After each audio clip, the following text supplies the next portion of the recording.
어느 날 우리는 미캄이라는 이름의 평범한 30대 중반 남자를 봅니다. 지루하고 단조로운 일상을 살아가고 있어요. 그리고 어느 날 그는 동료 타무라를 만나러 나갑니다. 하지만 갑자기 그를 구하려다 찔리고 만다. 그 순간 그는 땅에 쓰러지고 심하게 피를 흘리기 시작한다. 갑자기 그는 신비한 목소리를 듣고 그의 마지막 말을 녹음하며 그것들을 되돌린다. 비디오 게임처럼 특별한 기술로 발전시키는 거예요. 미카미는 의식을 잃고 죽을 때까지 그렇게 있다. 하지만 놀라운 것은 그가 이상한 무언가에 깨어난다는 것이다. 그는 죽지 않고 다른 세계로 이동했음을 알게 된다. 하지만 곧 그는 뭔가 잘못됐다는 걸 느낀다. 정상적으로 움직일 수 없고 몸을 느낄 수 없다. 몸을 느낄 수 없다. 잠시 후 자신이 다시 태어났다는 걸 알게 되는데 그 모습이 슬라임이었다. 처음에는 잘생긴 인간이었다가 슬라임이 된 자신에게 화가 났다. 하지만 상황을 받아들이는 것 외에는 방법이 없다는 걸 깨닫는다. 새로운 모습에 익숙해지기 시작하고 자신이 발견한 거대한 동굴 안을 헤매기 시작한다. 시간이 지나면서 식물을 먹을 수 있다는 걸 알게 된다. 그리고 살아있기 위해 잠을 자거나 먹을 필요가 없다는 것도 알게 된다.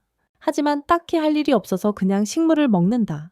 그는 자신에게 묻기 시작한다. 먹은 음식이 어디로 가는지, 특히 그는 위가 없기 때문에. 갑자기 내부 시스템으로부터 답이 오는데 그 음식이 저장된다고 한다. 그의 독특한 능력인 프레데터 안에. 그 순간 미카미는 그 목소리를 기억한다. 그 목소리를 들었던 건 그가 현실 세계에서 죽어가던 때였다. 그래서 그는 시스템에게 묻는다. 너는 도대체 누구냐고. 시스템은 그 내부에 형성된 것이라고 답한다. 특별한 능력인 대장군. 그 후 미카미는 무슨 일이 일어나고 있는지 이해하기 시작하고 시스템에게 묻는다. 포식자 스킬. 시스템은 이것이 그가 무엇이든 소화하고 그 능력을 흡수할 수 있게 해준다고 설명한다. 또한 그것을 분석하고 원하는 대로 사용할 수도 있다. 미카미는 이게 좀 복잡하다고 느끼지만 이 스킬이 매우 강력하다는 것을 깨닫는다. 그리고 약한 슬라임이 어떻게 이렇게 놀라운 능력을 가질 수 있는지 궁금해한다. 하지만 결국 자신에게 생긴 능력이니 자신의 이익을 위해 사용하기로 결정한다. 그는 자신이 먹은 식물에 이 스킬을 시험해 보기 시작하고 실제로 그것들을 분석할 수 있다. 그렇다. 그리고 자신이 먹은 허브가 하이퍼슈트 허브라는 것을 발견한다. 이것들은 마법 에너지로 가득 찬 아주 희귀한 식물들로 마법, 무략과 치유 연고를 만드는 데 사용됩니다. 그 순간 그는 자신이 먹은 모든 식물을 마법 물약으로 바꿔 필요할 때를 대비해 몸속에 저장하기로 결심합니다. 그리고 딱히 할 일이 없으니 그는 엄청난 양의 물약을 만들기 시작합니다. 하지만 나중에 호기심이 생겨 새로운 재료의 이 기술을 써보고 싶어져서 시스템에게 동굴 속 반짝이는 돌에 대상, 그리고 그것들이 가치가 있는지 물어봅니다. 시스템은 그 돌을 마법석 광석이라고 부르며 마법 에너지로 가득 찬 광물이라 매우 가치 있다고 답합니다. 미카미는 그 말을 듣고 흥분하며 그 돌들도 삼키기로 결심합니다. 그것들을 분석하고 동굴 안의 모든 식물과 마법석을 집어삼키기 시작한다. 그의 흥분은 깊은 호수에 빠질 때까지 계속되었고 처음에는 슬라임은 물에 뜨지 못하기 때문에 익사할까봐 두려워한다. 그래서 질식해서 죽을 거라고 생각한다. 하지만 그는 자신이 더 이상 인간이 아니며 전혀 숨을 쉬지 않는다는 것을 기억한다. 그는 물에서 나갈 방법을 계속 생각하다가 스와프스트 스킬을 사용해 물 위를 고속으로 이동하며 호수에서 빠져나오는 데 성공한다. 그때 그는 마법 장벽 앞에 서 있게 되고 그 순간 신비한 목소리가 그를 부르며 들리냐고 묻는다. 미카미는 주변을 둘러보지만 아무것도 찾지 못하고 목소리를 무시한다. 그러자 목소리가 소리쳐서 말한다. 내가 들리고 있다는 걸 알아, 빨리 대답해. 미카미는 처음에 목소리와 말이 통하지 않아서 제대로 볼 수도 없고 대화도 할 수 없어서 그것과 다투기 시작한다. 그러자 목소리가 화를 내고 우리가 알게 된다. 그것이 거대하고 강력한 용이라는 것. 그 용은 강력한 포효로 동굴을 흔들게 만든다. 미카미는 매우 두려워하고 용은 말한다. 여기서 오랜만에 방문객을 봤기 때문에 친절하게 대하려고 했어. 하지만 너는 무례하게 굴고 죽고 싶어 하는 것 같네. 미카미는 정말 무서워서 즉시 사과하며 자신이 몰랐다고 말한다. 그는 생각을 들을 수 있었고 눈이나 입이 없는 슬라임이라고 설명한다. 용은 크게 웃으며 말한다. 용기 있어서 좋아 얘야. 내 용기 덕분이야. 그리고 눈을 뜨게 해주기로 결정한다. 미카미는 놀라며 매우 흥분한다. 하지만 용은 물론 조건을 내세우고 미카미는 조건이 무엇인지 묻는다. 그는 동의하기 전에 조건이 무엇인지 묻는다. 용은 조건이 매우 간단하다고 확신시키며 눈을 뜨고 나서 그를 두려워하지 않는 것과 가끔씩 찾아와서 이야기하는 것, 그게 전부라고 말한다. 그게 전부라고. 미카미는 조건이 이상하다고 생각했지만 간단하고 지키기 쉬우니 동의한다. 해치지 않을 거야. 용은 자신이 300년 넘게 마법 장벽 안에 갇혀 있었다고 설명한다. 그때부터 여기 갇혀 지루해했으며 아무도 만나지 못하고 아무것도 하지 못했다고 한다. 용은 미카미에게 그 마법 감지 기술을 쓸 줄 아는지 묻고 미카미는 안타깝게도 모른다고 답한다. 그래서 용은 그 기술을 쓸 수 있다면 마법 입자를 감지할 수 있고 그렇게 하면 정상적으로 볼 수 있을 거라고 말한다. 미카미는 기술을 써보기로 결심하고 온 힘을 다해 시도하며 생각이 성공하기 시작한다. 미카미는 마법 감각 기술을 얻고 시스템이 그에게 활성화할지 묻자 즉시 동의한다. 그 순간 미카미는 시각 감각을 얻고 다시 주변의 생명을 볼 수 있게 되어 매우 기뻐한다. 그는 물에 비친 자신의 모습을 보러 달려가서 확인하니 자신이 확실히 슬라임임을 깨닫는다. 슬라임이다. 그 후 용이 그를 부르자 미카미는 가서 감사 인사를 하고 그를 바라보니 그가 크고 강력한 용임에 충격을 받는다. 그러자 용이 자신을 소개하며 말한다. 나는 벨도라 폭풍용이다. 세상에 단 4마리뿐인 진정한 용 중 하나다. 용은 미카미에게 그들이 약속했던 것을 떠올리게 해 매번 그를 방문하겠다고 했던 것 말이야. 이야기 나눌 하루야. 미카미는 그가 반드시 약속을 지킬 것이며 두렵지 않다고 확신시킨다. 그가 정말 도망가고 싶어 하지만 전혀 그를 생각하지 않는다. 하지만 용은 그를 멈추게 하며 너에게는 뭔가 이상한 점이 있다고 말한다. 보통 슬라임은 하급 몬스터라서 생각을 할 수 없어요. 모두 그런데 어떻게 자각이 있는 거지? 너는 특별하고 독특한 종류인 거지? 미카미는 그의 말에 당황하며 독특하다는 게 무슨 뜻이냐고 대답한다. 괴물인가요? 드래곤은 독특한 괴물이 다른 종류와는 다른 특별한 능력을 가지고 있다고 설명합니다. 그것이 그 괴물을 차별화시킨다고 합니다. 미카미는 자신의 상황을 설명합니다. 원래는 인간이었지만 비극적인 사고로 찔려 죽었고 깨어나 보니 이 세계에서 슬라임이 되어 있었다고 합니다. 이 세계에서 슬라임으로 깨어났다고 합니다. 드래곤은 상황을 이해하고 미카미에게 자신과 같은 방식으로 이 세계에 온 사람이 그만이 아니며 그런 사람들을 이세계인이라고 부른다고 말합니다. 이세계인이라고 합니다. 그들은 이 세계에 오면 특별하고 독특한 능력을 얻게 된다고 설명합니다. 세계에 그래서 미카미는 자신이 이런 모든 기술을 얻은 이유가 신세계로 넘어갔기 때문이라는 것을 깨닫는다. 그 신세계로 그는 다른 사람들을 만나는 것에 흥분하고 희망컨대 자신과 같은 일본인도 만나길 바란다. 그런데 용은 놀라며 말한다. 뭐라고? 벌써 떠난다고? 미카미는 그가 슬퍼하는 것을 알아차리고 조금 더 함께 있기로 결심한다. 그러자 용은 매우 기뻐하고 미카미는 그가 왜 여기 봉인되었는지 묻는다. 왜인지. 용은 300년 전 자신이 실수로 한 마을 전체를 변하게 했다고 설명한다. 그래서 매우 강력한 인간이 나타났지만 그는 그들을 과소평가했고 패배했어. 전투에서. 미카미는 자신의 힘에도 불구하고 졌다는 것에 충격을 받고 용은 그 인간이 매우 강력했다고 대답해. 인간들은 그녀를 영웅이라고 불렀고 영웅은 자신을 소환된 자라고 불렀다고 말했어. 그는 소환된 자들이 다른 세계에서 이 세계로 불려온 것이라고 설명해. 그들은 자연스러운 모습 그대로 이곳에 온다고 덧붙였어. 그들은 신세계에 대해 조금 이야기했고 미카미는 그와 함께 있으면서 편안함을 느끼기 시작했으며 둘은 친구가 되기로 했어. 시간이 지나면서 미카미와 용은 봉인을 깨는 방법을 생각하기 시작했어. 영웅이 그를 입히고 미카미는 그가 유일한 친구가 신세계에서 300년 동안 마법 봉인에 갇혀 있었다는 사실을 알게 되어 슬프다고 말한다. 용은 그 마음에 감사하며 그를 그곳에서 꺼낼 방법이 있으면 좋겠다고 답한다. 하지만 현실은 용의 마법 에너지가 다해 100년 후면 죽을 것이라고 한다. 마법 에너지가 다해 100년 후면 죽을 것이라고 한다. 미카미는 용이 수년간 갇혀 있다가 결국 죽는다는 사실에 화가 난다. 그리고 갑자기 포식자 스킬을 사용해 감옥을 삼키는 시도를 해보기로 한다. 하지만 아쉽게도 시도는 실패한다. 용은 자신이 봉인된 첫날부터 많은 시도를 했다고 말한다. 하지만 모든 방법이 실패했기 때문에 미카미는 시스템에 용을 풀 수 있는 방법이 있는지 묻는다. 시스템은 감옥을 내부와 외부에서 분석할 수 있다면 아마도 제거할 수 있을 것이라고 답한다. 그리고 용은 그것이 훌륭한 아이디어라고 말한다. 하지만 안타깝게도 그는 자신의 기술이 봉인되어 있기 때문에 감옥 내부를 분석할 수 없다고 한다. 그는 마법 감옥에 갇혀 있기 때문이다. 그래서 미카미는 그에게 데이터를 제공하라고 제안하고 그는 외부에서 분석한다. 용은 동의하며 시간이 많이 걸릴 것이라고 경고하고 정말로 그가 이곳에 계속 머물기를 원하는지 묻는다. 그가 계속 여기 있고 싶냐고 묻는다. 미카미는 계획이 통하지 않을 것이라고 답하며 떠나서 찾고 싶다고 말한다. 그의 나라 일본 출신의 사람들. 그는 이상한 아이디어를 제안하는데 그것은 그를 그의 배에 넣는 것이라서 그가 죽지 않도록 가능한 한 오랫동안 함께 있을 수 있게 하는 것인데 마법이 다 떨어질 때까지. 그것이 바로 그 아이디어다. 용은 정말 그 아이디어를 좋아하고 미카미에게 바로 하라고 부탁한다.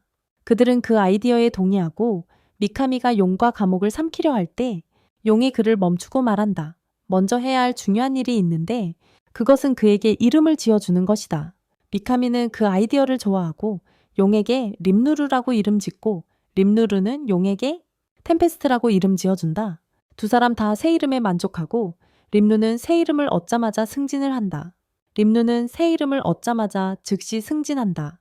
림누는 그들의 계획을 바로 실행에 옮기고 감옥과 함께 용을 삼킨다. 시스템은 림누에게 무한 감옥 스킬을 바로 분석할지 묻고 림누는 물론 동의한다. 장면은 용과 림누가 있는 동굴 근처의 블루멘트 왕국으로 전환된다. 그곳이다. 남작이 모험가 길드장과 이야기하는 장면이 나오고 남작은 길드장에게 폭풍용에 대해 들어본 적이 있냐고 묻는다. 길드장은 물론 그렇다고 답한다. 남작은 길드가 그 거대한 용에 대해 어떤 조치를 취할 계획인지 묻는다. 수장은 특별한 것은 없다고 답하며 평소처럼 일상 임무를 계속할 것이라고 말한다. 바로는 충격을 받고 무슨 말이야? 라고 묻는다. 용이 사라지면 다른 몬스터들과 마법 생명체들이 자극받아 왕국을 공격할 수 있다. 그들도 걱정하고 있다. 또한 제국의 군대가 숲의 경계를 넘는 것도 우려하고 있는데 그들이 넘어가면 순식간에 정복할 것이라고 본다. 수장은 상황을 진정시키려고 하며 어제 밤에 잘 잤는지 바론에게 묻는다. 그는 피곤해 보여서 걱정하지 말라고 말한다. 나는 직접 상황을 조사하겠다고 말하며 우리가 오랜 친구이기 때문에 그런 것이라고 바론은 안심하고 고마워한다. 그의 도움에 대해 감사의 뜻을 전한다. 며칠 후 동굴에 있는 리무르에게 돌아가면 그는 동굴 안을 여기저기 돌아다니며 출구를 찾으려 하지만 운이 없다. 하지만 그는 발견하는 모든 것을 삼키며 최대한 많은 유용한 기술을 얻는다. 그러던 중 갑자기 거대하고 무서운 뱀이 나타나고 리무르는 매우 불안해하며 어떻게 탈출할지 몰라 하지만 이내 용기를 모은다. 이전에 용과 마주했을 때 전혀 두렵지 않았던 것을 기억하며 그 순간 리무르는 용기를 모아온 힘을 다해 물의 칼날 공격으로 뱀을 공격해 순식간에 머리를 베어낸다. 리무르는 자신의 인상적인 기술의 힘에 감탄한다. 그 힘은 훨씬 그가 상상했던 것보다 강하다. 그는 포식자 스킬을 사용해 뱀을 잡아먹으면 분석할 수 있고 새로운 기술을 얻을 수 있다고 생각한다. 그래서 리무르는 바로 뱀을 잡아먹고 처음에는 그 역겨운 맛 때문에 몸서리치지만 독숨결과 열 감지 같은 놀라운 기술을 얻고는 흥분한다. 게다가 검은 뱀의 형태도 흉내낼 수 있다. 그리고 리무르는 더 유용한 기술을 얻기 위해 동굴 탐험을 계속한다. 그는 동굴 안에서 만나는 모든 몬스터를 공격하고 물리치며 모두 잡아먹는다. 그렇게 하면서 모든 몬스터에게서 많은 놀라운 기술을 얻는다. 생물들. 드디어 몇 주 동안 동굴을 헤맨 후 림누는 마침내 동굴 입구에 도달한다. 유일한 출구인 이 문을 열 수 있을지 고민하며 물칼 기술을 사용할까 생각한다. 그런데 갑자기 문이 열리고 모험가들이 들어오는 것을 본다. 림누는 즉시 숨고 이 세계에서 인간을 보는 건 처음이라 왜 인간들이 이런 곳에 오는지 모르겠지만 분명히 그들은 모험가이고 림누는 자신을 보여줄까 생각하지만 자신이 슬라임인 걸 기억하고 만약 그들 앞에 나타나면 몬스터로 보일 테니 즉시 죽임을 당할 것임을 안다. 리무르는 모험가들이 동굴에 들어갈 때까지 기다렸다가 기회를 틈타 밖으로 탈출한다. 리무르는 밖의 자연경관에 감탄하며 동굴에 갇혀 있다가 마침내 자유를 얻은 기쁨으로 가득 찬다. 하지만 갑자기 숲속을 걷던 중 고블린 드워프 무리가 그 앞에 나타나고 그들은 매우 긴장하고 리무르를 두려워하는 모습이다. 드워프들의 대장은 그에게 묻는다. 오, 위대한 주인님, 저희에게 필요하신 것이 있습니까? 리무르는 자신을 위대한 주인님이라 부르는 것에 놀라며 자신은 그냥 슬라임일 뿐이라고 소개한다. 드워프들은 더욱 겁을 먹고 그의 엄청난 힘을 알고 있다고 말한다. 마법의 힘. 림누르는 그들에게 자신에게 무엇이 필요한지 묻고 리더는 강력한 마법 존재의 기운을 느껴서 위험이 있는지 확인하러 왔다고 답한다. 위험이 있는지. 림누르는 자신은 그들이 말하는 그런 기운을 느끼지 못한다고 답하고 리더는 농담하는 거냐고 말한다. 네가 그렇게 약한 모습으로 나타나도 우리는 내 엄청난 힘을 느낄 수 있다. 그리고 그들은 이후에 그에게 마을을 지키는 것을 도와달라고 부탁한다. 그들은 그를 마을로 데려가 마을 촌장에게 소개하고 촌장은 설명한다. 큰 용이 사라진 후 강한 몬스터들이 숲으로 몰려들기 시작했어요. 그들을 몰아내기 위해 강한 늑대 무리가 나타났고 그들의 땅을 차지하려 했어요. 그리고 그 땅을 빼앗으려 했어요. 그 순간 늑대들이 실제로 고블린 마을에 도착했고 모두 겁에 질려 공포에 휩싸였어요. 모든 마을 사람들은 도망칠 생각을 했지만 어디로 가야 할지 몰랐어요. 리무르는 그들을 안심시키며 걱정하지 말라고 말했고 자신이 늑대들을 물리치겠다고 했어요. 그는 늑대들을 직접 물리칠 거라고 했어요. 고블린들은 매우 기뻐하며 리무르에게 감사했고 그때부터 리무르는 고블린들의 리더가 되었어요. 리무르는 늑대들과 싸울 준비를 하며 싸울 수 있는 고블린들을 찾는다. 하지만 대부분이 몸이 약하고 상태가 매우 안 좋아서 겨우 몇 명만 싸울 수 있다는 사실에 충격을 받는다. 대부분은 몸이 약하고 상태가 매우 안 좋다. 하지만 리무르는 그들을 격려하며 자신들이 처한 상황의 중요성을 느끼게 하려 한다. 그리고 중요한 것은 이번 전투에서 최선을 다하는 것이라고 말한다. 이번 전투에서 최선을 다하는 것이다. 그는 부상당한 부족권들을 데려가 달라고 부탁하고 리무르는 마을 족장과 함께 부상자 텐트로 간다. 거기서 많은 이들이 매우 위독한 상태임을 알게 된다. 마을 원로는 그들을 치료할 희망을 잃었고 그들을 구하기 위해 할 수 있는 모든 것을 했지만 소용이 없었다고 말한다. 리무르는 부상당한 이들의 상처를 직접 살피며 늑대의 발톱 자국이 예상보다 훨씬 깊게 몸속에 박혀 있다는 것을 발견한다. 그리고 그 순간 리무르의 머릿속에 아이디어가 떠오르고 부상당한 이들 중 하나를 자신의 몸에 넣어 치유하기 시작한다. 그리고 그를 꺼내자 아무 일도 없었던 것처럼 완전히 치유되어 있다. 마을장과 모두가 놀라워하며 흥분하고 나머지 부상자들에게도 이 방법을 시도한다. 리무르는 자신의 몸속에 있는 치유 물약으로 그들을 치유하기 시작하고 모두를 구하는 데 성공한다. 끝내 마을 사람들은 그에게 감사를 표하고 그가 큰 울타리를 세우는 것을 도와달라고 부탁한다. 마을의 저녁이 되면 늑대 무리가 고블린 마을을 공격하려고 준비하고 있어요. 용의 힘이 사라졌기 때문에 이제 그들은 원하는 대로 할 수 있거든요. 그리고 늑대 우두머리가 무리에게 오늘이 바로 약속한 날이라고 말해요. 그들이 고블린 마을을 완전히 파괴하는 날이라고요. 무리의 모든 구성원들이 흥분하여 서둘러 마을을 공격하러 달려갑니다. 그들은 도착하자마자 울타리가 둘러싸인 것을 보고 충격을 받는다. 경악하게 돼요. 우두머리 아들이 울타리 앞에 서서 기다리고 있는 림누르를 발견하고 늑대 우두머리가 슬라임이 도전하는 모습을 보고 놀라워해요. 림누르가 만약 물러서지 않으면 모두 없앨 것이라고 말해요. 그래서 우두머리가 그에게 소리 지르며 너희 무리에게 어떻게 명령할 수 있느냐고 묻는다. 배고픈 늑대 무리인 줄 알면서 우두머리가 늑대들에게 마을을 공격하고 울타리와 함께 파괴하라고 명령한다. 늑대들이 울타리 가까이 다가오자 고블린들이 화살을 쏘아 그들을 쓰러뜨리는 데 성공한다. 게다가 늑대들이 가까이 오자마자 맞는 강철 실도 있다. 그 실들이 늑대를 찔러 죽인다. 늑대 우두머리는 실이 림누르가 만든 것임을 알게 되자 격분한다. 그리고 힘과 놀라운 속도로 림누르를 향해 공격한다. 림누르가 얼마나 강한지 깨닫지 못한 채로 우두머리가 림누르에게 달려들려던 순간 림누르가 그를 잡는다. 그가 덫으로 설치한 끈적한 실들을 그리고 리더가 몸을 풀고 림누를 끝내려 애쓰는 동안 림누는 물에 칼날 스킬을 준비하고 리더의 목을 몸에서 베어버린다. 리더의 아들과 나머지 늑대들은 벌어지는 일에 충격을 받고 그들의 리더가 죽었다는 사실에 놀란다. 림누는 그들에게 외치며 이제 두 가지 선택이 있다고 말한다. 항복하거나 죽거나. 림누는 그들이 계속 싸워서 리더의 복수를 하려 할까봐 두려워한다. 만약 한꺼번에 공격하면 상황이 어려워질 것이기 때문이다. 그래서 그들을 겁주기 위한 방법을 생각한다. 그는 포식자 스킬을 활성화하여 그들 앞에서 리더를 삼키고 분석한다. 림루는 텔레파시 위협 등 여러 새로운 스킬을 얻는다. 그리고 강한 후각을 가지고 있어요. 리무르는 늑대 우두머리의 모습으로 변신하고 무리의 모든 구성원들은 그 광경에 놀라며 심지어 고블린들도 혼란스러워하며 무슨 일이 일어나고 있는지 몰라요. 무슨 일이 일어나고 있는지 이해하지 못해요. 리무르는 늑대들에게 자신을 따르기만 하면 안전하게 떠날 수 있다고 말해요. 그는 위협 기술을 사용해 모두를 겁주지만 이상한 일이 벌어져요. 늑대 무리가 리무르에게 다가오고 그는 아직 싸우려고 하는 줄 알았어요. 하지만 충격적으로도 무리의 모든 구성원이 그에게 복종하며 리무르는 슬라임 모습으로 돌아가요. 그 순간 마을 사람들은 드디어 전투에서 승리했음을 깨달아요. 마을 사람들 사이에서 축하가 계속되고 행복이 그들의 얼굴을 가득 채운다.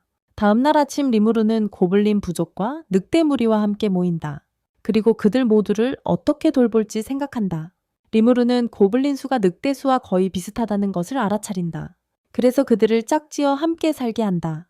그런 다음 사냥팀, 집 짓는 팀, 마을 방어를 강화하는 팀으로 나눈다. 리무르는 그들과 어떻게 소통해야 할지 몰라서 마을 촌장에게 모두의 믿음을 물어본다. 촌장은 그들이 괴물이기 때문에 이름이 없다고 대답한다. 그래서 리무르는 모두에게 이름을 지어주기로 한다. 모두가 신나서 그에게 감사하며 기쁨에 넘칩니다. 하지만 림루는 왜 모두가 그렇게 신나는지 이해하지 못하고 사람들이 길게 줄을 섭니다. 각자 림루에게서 새 이름을 받기 위해서입니다. 그는 마을 촌장부터 시작해 그에게 리구르드라는 이름을 지어주고 다음 사람에게는 리구르라고 지어줍니다. 그리고 림루는 계속해서 모두에게 이름을 지어주고 마을 촌장은 림루를 걱정하며 림루의 마력 에너지가 닿을까봐 경고하며 그것이 그를 많이 지치게 할 거라고 말합니다. 림루는 괜찮다고 안심시키고 계속해서 마을 사람들에게 이름을 지어줍니다. 그리하여 림루는 모든 고블린 마을 사람들의 이름을 지어주고 늑대 부족 사람들에게 이름을 지어줄 준비를 합니다. 그들 중 첫 번째는 이전의 늑대 부족장 아들입니다. 림루가 전투에서 죽인 무리의 우두머리입니다. 그리고 림루는 그 어린 늑대가 아버지를 죽였기 때문에 원망할까 걱정하고 있어요. 결국에는 말이죠. 림루는 그를 위해 이름을 생각하고 랑가라고 이름 지었어요. 그런데 그가 처음으로 이름 붙인 늑대 중 하나였을 때 림루는 엄청 피곤해져서 기절했어요. 왜냐하면 그의 마법 에너지가 모두 소진됐기 때문입니다. 모두 한 번에 이름을 지었으니까요. 모두가 림루를 걱정했고 시스템이 림루에게 알려줬어요. 그가 보유한 마법 입자의 공급이 완전히 소진되어서 잠자기 모드에 들어갈 것이라고. 그 상태로 3일간 머무르다가 마침내 깨어났어요. 의식을 되찾고 그 순간 그는 앞에 서 있는 이상한 소녀에게 놀라게 된다. 그녀는 그를 알고 있는 것 같고 따뜻하게 맞아주며 그에게 마을장에게 알리겠다고 말한다. 그가 깨어났다고. 마을장이 들어오고 림누르의 새로운 모습과 얼마나 강해졌는지에 완전히 충격받는다. 그리고 얼마나 강해졌는지. 림누가 지난 3일 동안 무슨 일이 있었는지 묻자 족장이 설명한다. 이 모든 일이 그가 그들에게 이름을 지어주었기 때문에 일어났고 그것이 그들이 진화할 수 있게 해주었다. 리무르는 마을 사람들이 행복해야 하는 이유를 이제야 이해하게 되었다. 그들에게 이름을 지어주기 위해서 랑가가 신나서 매우 기뻐하며 림누르가 회복된 것을 보고 림누르는 놀란다. 모두의 기쁨과 모두가 성장하고 강해졌다는 사실 덕분에. 하지만 린두르는 배고픈 늑대들이 모두 진화한 것을 보고 충격을 받는다. 비록 랑에게만 이름을 지어줬음에도 불구하고 랑가는 그들이 모두 하나라고 설명한다. 즉 모두 형제애로 연결되어 있다는 것. 그래서 랑가의 이름이 전체 무리의 이름이 되었다는 것이다. 무리. 린두르는 모두가 공유하는 이름으로 진화했음을 이해하고 랑가는 그들에게 말한다. 그들의 이름은 더 이상 배고픈 늑대가 아니고 이제는 폭풍 늑대라고. 그 후 린두르는 이 많은 수의 먹이와 피난처를 제공하는 방법을 생각하며 안전하게 살 수 있도록 마을로 돌아가 모든 마을 사람들을 모은다. 리무르는 이제 모두가 한 가족이 되었기 때문에 모두가 지켜야 할 규칙과 법을 정해야 한다고 말하며 3가지 주요 규칙을 제시한다. 그들은 반드시 지켜야 한다. 첫째, 인간을 공격하지 말 것. 둘째, 서로 싸우지 말 것. 셋째, 다른 종족을 깔보지 말 것. 모두가 그 규칙에 동의했고 한 고블린이 왜 인간을 공격하지 말아야 하는지 물었다. 리무르는 그 이유는 간단하다고 설명했다. 리무르가 인간을 좋아하기 때문이다. 라고 모두가 3가지 규칙에 동의했고 리무르는 인간이 살고 있다고 설명했다.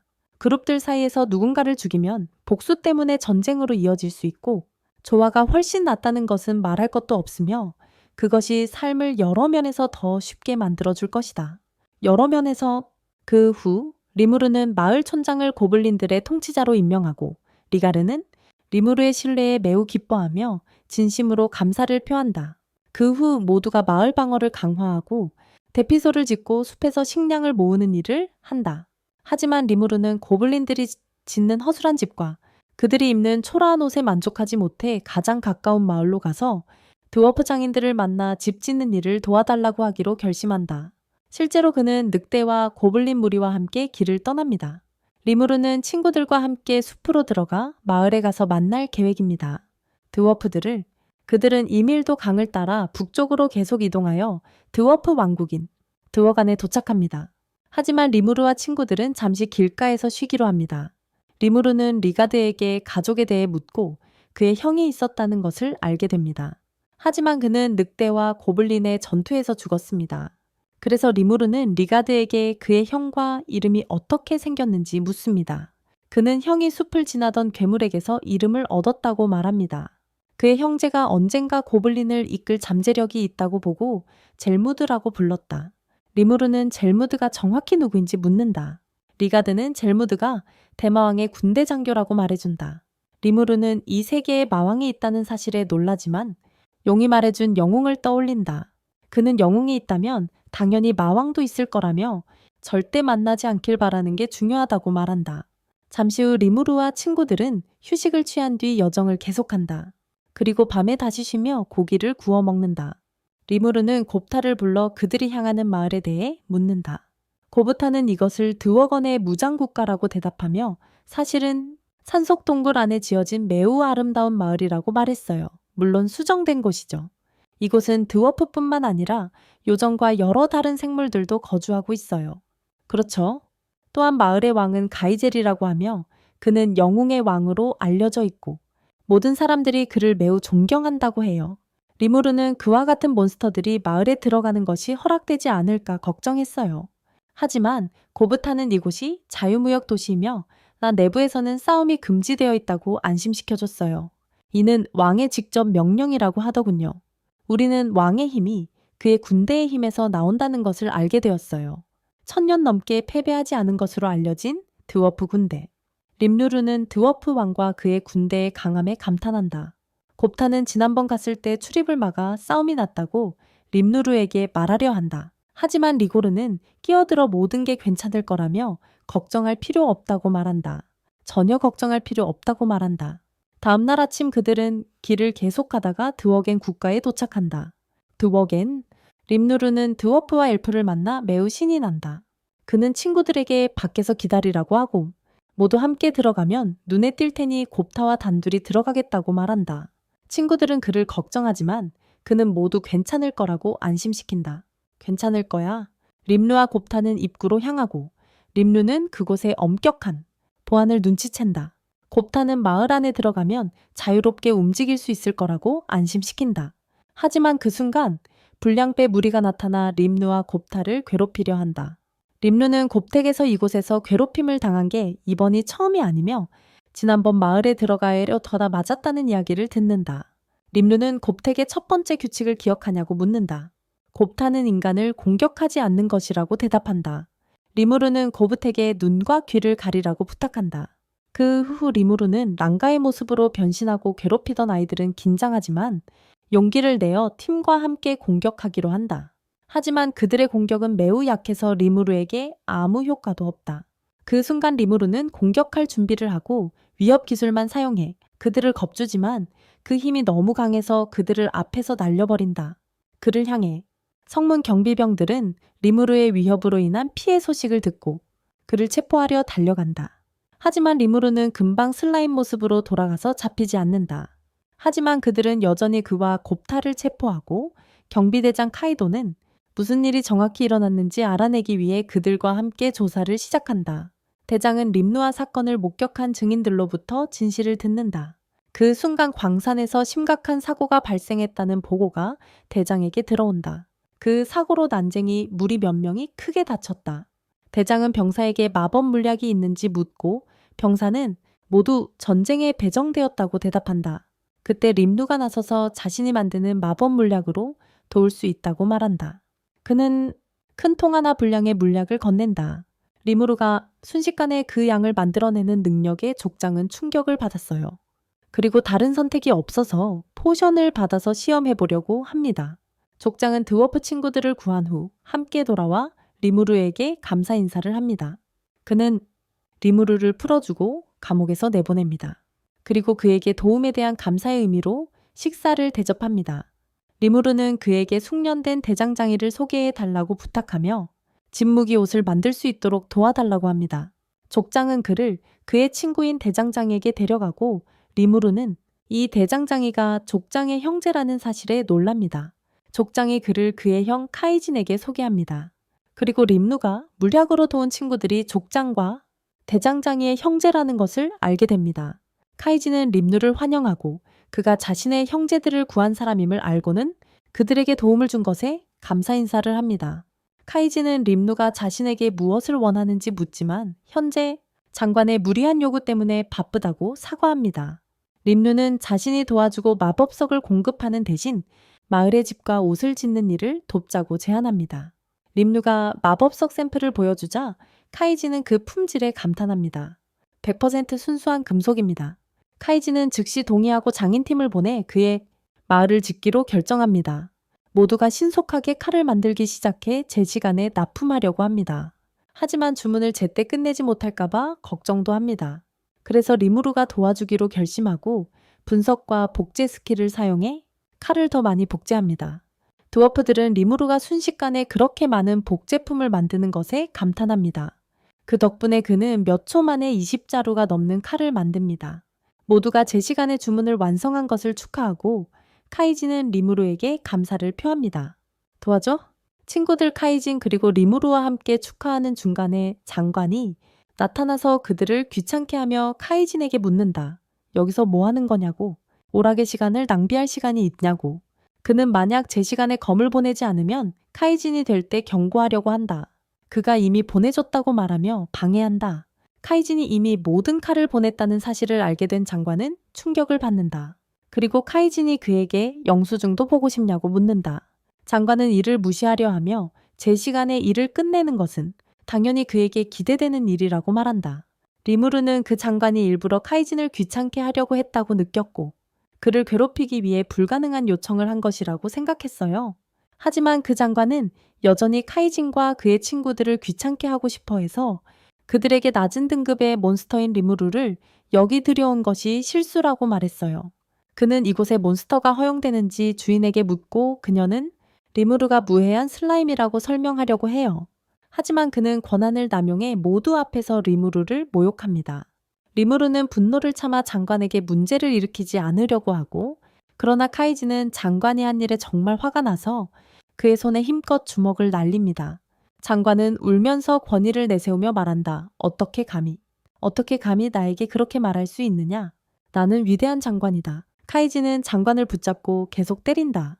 리무르는 상황이 걱정되어 카이진에게 이 일로 인해 마을에 머무는데 문제가 생기지 않을지 묻는다. 카이진은 리무르에게 정말로 마을의 장인이 필요한지 묻고 자신이 함께 가는 것을 받아들일지 묻는다. 리무르는 그의 말에 충격을 받고 바로 동의한다. 하지만 왕실 경비대가 즉시 와서 카이진과 그의 친구들을 체포한다. 그들은 의식을 잃은 장관을 병원으로 데려가고 모두는 재판이 있을 때까지 감방에 남아 있습니다. 재판까지요? 그리고 재판 시간이 되면 모두 왕 앞에 참석합니다. 리무르는 왕의 존재에서 그가 너무 강력해서 괴물이라 불릴만하다는 것을 느낍니다. 괴물? 하지만 재판 도중 이상한 일이 벌어지고 카이진은 그들의 변호사가 뇌물을 받았다는 것을 발견합니다. 그래서 그가 돈을 위해 그들을 배신하려 한다는 사실도 알게 됩니다. 장관은 거짓말로 왕을 선동해 카이진과 그 일행을 대적하게 만듭니다. 카이진은 광산에서 20년간 강제노역형을 선고받고 나머지 동료들은 10년형을 받습니다. 강제노역 10년형을 선고받습니다. 하지만 그 순간 왕이 판사의 판결에 개입하고 카이진을 맞이합니다. 그리고 어떻게 지내냐고 묻습니다. 카이진은 괜찮다고 답하며 건강하게 지내는 모습을 보니 기쁘다고 말합니다. 왕은 가이진에게 다시 전선으로 돌아가는 것에 관심이 있느냐고 묻습니다. 전에처럼 장관은 왕의 말에 충격을 받고 가이진은 사과하며 말합니다. 폐하, 저는 이미 새로운 주인을 찾았다고요. 모두가 가이진의 말에 분노합니다. 그리고 왕은 가이진이 선택한 주인이 단순한 슬라임이라는 것에 놀랍니다. 그 후 왕은 새로운 형벌을 내리는데 그것은 완전한 추방입니다. 카이진과 왕국에서 온 그의 동료들, 이로써 회의는 종료된다. 왕은 신하의 속임수를 알아채고 그를 시야에서 멀리하라고 명령하며 다시는 얼굴을 보이지 말라고 한다. 리무르와 친구들은 마을을 떠날 준비를 하고 모든 친구들과 작별 인사를 한 뒤 다시 고블린과 폭풍 늑대들의 마을로 향한다. 잠시 후 우리는 블루멘트 모험가 길드로 돌아가고 용의 동굴에 들어갔던 모험가들이 길드로 돌아와 길드장에게 보고하는 모습을 본다. 대장은 이웃 동쪽 제국으로부터 진짜 위협은 없다는 걸 이해하고 있지만 그 정보는 아직 확실하지 않아서 숲안의 상황에 대해 묻는다. 그들은 숲 내부 상황을 보고하며 상황이 매우 심각했다고 말한다. 한 모험가는 긴장하며 상황이 재앙적이었고 매우 위험했다고 말한다. 그는 그들이 무사히 돌아온 것만으로도 다행이라고 여긴다. 그들은 계속해서 보고하며 용이 동굴에서 완전히 사라졌으며 동굴도 몬스터나 자원이 전혀 없다고 확인한다. 대장은 이 정보를 듣고 놀라며 그들에게 무언가를 말한다. 여행에서 쉬기 위해 3일간의 휴가를 보내고 숲을 탐험하려고 합니다. 용이 사라진 후 몬스터 활동을 확인하기 위해 돌아올 때까지. 그 후 모험가들은 집으로 돌아가기 위해 떠나고 가는 길에 만납니다. 매우 수상하게 보이는 가면 쓴 소녀를 그녀는 정말로 그레이트 주라 숲에 가는 건지 묻습니다. 모험 중 한 명이 놀라서 왜 묻는지 묻자 그녀는 함께 가달라고 요청합니다. 모험가들은 동의하고 그녀에게 자신들을 소개하며 우리는 에린 카볼 지도라고 하고 소녀는 자신을 시즈라고 소개합니다. 그들은 3일 후에 여행을 떠날 것이라고 말하고 모두 출발합니다. 집으로 리무르는 폭풍 늑대 랑가와 함께 돌아오는데 랑가는 원래 모습으로 변신하여 그에게 새로운 흑색 번개 기술을 가르쳐 줍니다. 랑가는 이 새로운 공격의 힘에 감탄하며 두 사람은 계속해서 주변을 탐험하고 리무르는 새 마을이 현재 상태에 매우 만족하며 특히 마지막 여행에서 돌아온 지 일주일이 지난 후입니다. 우리는 난쟁이들이 마을을 개발하는 모습과 모든 오거들이 그들을 지켜보며 뛰어난 기술을 배우는 모습을 보고 계속해서 집을 짓고 옷보석 무기를 만들어가는 모습을 봅니다. 시간이 다시 돌아가 리무르가 마을에 도착했던 순간으로 돌아가며 그는 놀랍니다. 그 지역에 아주 많은 오거들이 있기 때문입니다. 마을 촌장은 모두가 림루가 직접 마을 사람들을 보호한다는 사실을 알고 모두 이곳에 모였다고 설명합니다. 림루는 그 숫자에 놀라며 촌장에게 난민이 몇 명인지 묻습니다. 촌장은 약 500명의 오우거가 있다고 말하고 림루는 잠시 그들을 돌려보낼까 고민하지만 곧 용이 사라진 후 모든 몬스터가 활발해져서 하급 몬스터들에게 매우 위험하다는 것을 떠올립니다. 모든 하급 몬스터들에게요. 그래서 어쩔 수 없이 그들이 마을에 합류하는 것을 허락하고 그로 인해 인구가 늘어나 마을은 마을에서 도시로 변하게 됩니다. 리무르는 네어풍명의 신입들에게 이름을 지어주기 시작하고 모두가 성장합니다. 그는 평소처럼 3일간 휴식을 취하며 마력을 회복합니다. 현재로 돌아와서 리무르는 여전히 마을을 거닐고 있습니다. 그는 고부다가 친구들에게 새로운 기술인 소환수를 가르치는 것을 발견합니다. 리무르는 놀라며 고부다가 그런 잠재력을 가졌을 줄 몰랐습니다. 그러던 중 오우거 왕이 된 마을장이 와서 리무르에게 알립니다. 보안팀이 마을 경계에서 인간 무리를 발견했고 오우거 왕은 그들이 숲에 대한 지배권을 주장하려는 나라 출신이라고 의심합니다. 그들은 거대 몬스터에게 쫓기고 있는 모험가 팀으로 전환됩니다. 하지만 시즈가 그 순간에 나서서 놀라운 힘으로 괴물을 쉽게 물리칩니다. 그리고 이어서 다른 괴물들을 차례차례 공격하며 모두 쓸어버립니다. 모두가 그녀의 엄청난 힘에 감탄합니다. 하지만 갑자기 야만적인 개미가 그녀를 공격해 마무리하려 하고 시즈는 그 순간 힘을 잃습니다. 그때 림루가 나타나 강력한 번개 공격으로 괴물을 물리칩니다. 모험가들은 말하는 슬라임인 림루의 모습을 보고 충격을 받습니다. 림루는 시즈의 상태를 확인하고 시즈는 구해줘서 고맙다고 합니다. 그리고 림루는 그들을 마을로 데려갑니다. 그들은 정식으로 림루를 만나고 그가 마을의 리더임을 알게 된다. 그들은 도움을 준 것에 대해 감사하며 자신들을 소개하고 림루는 깨닫는다. 그 순간에 시즈가 자신과 같은 일본인임을. 그들은 이어서 블루멘트 왕국의 길드 마스터의 요청으로 여기 왔다고 말하며 그들의 이야기를 모두 전한다. 그는 드래곤의 실종이 인근 나라들의 큰 위협이 되었음을 이해한다.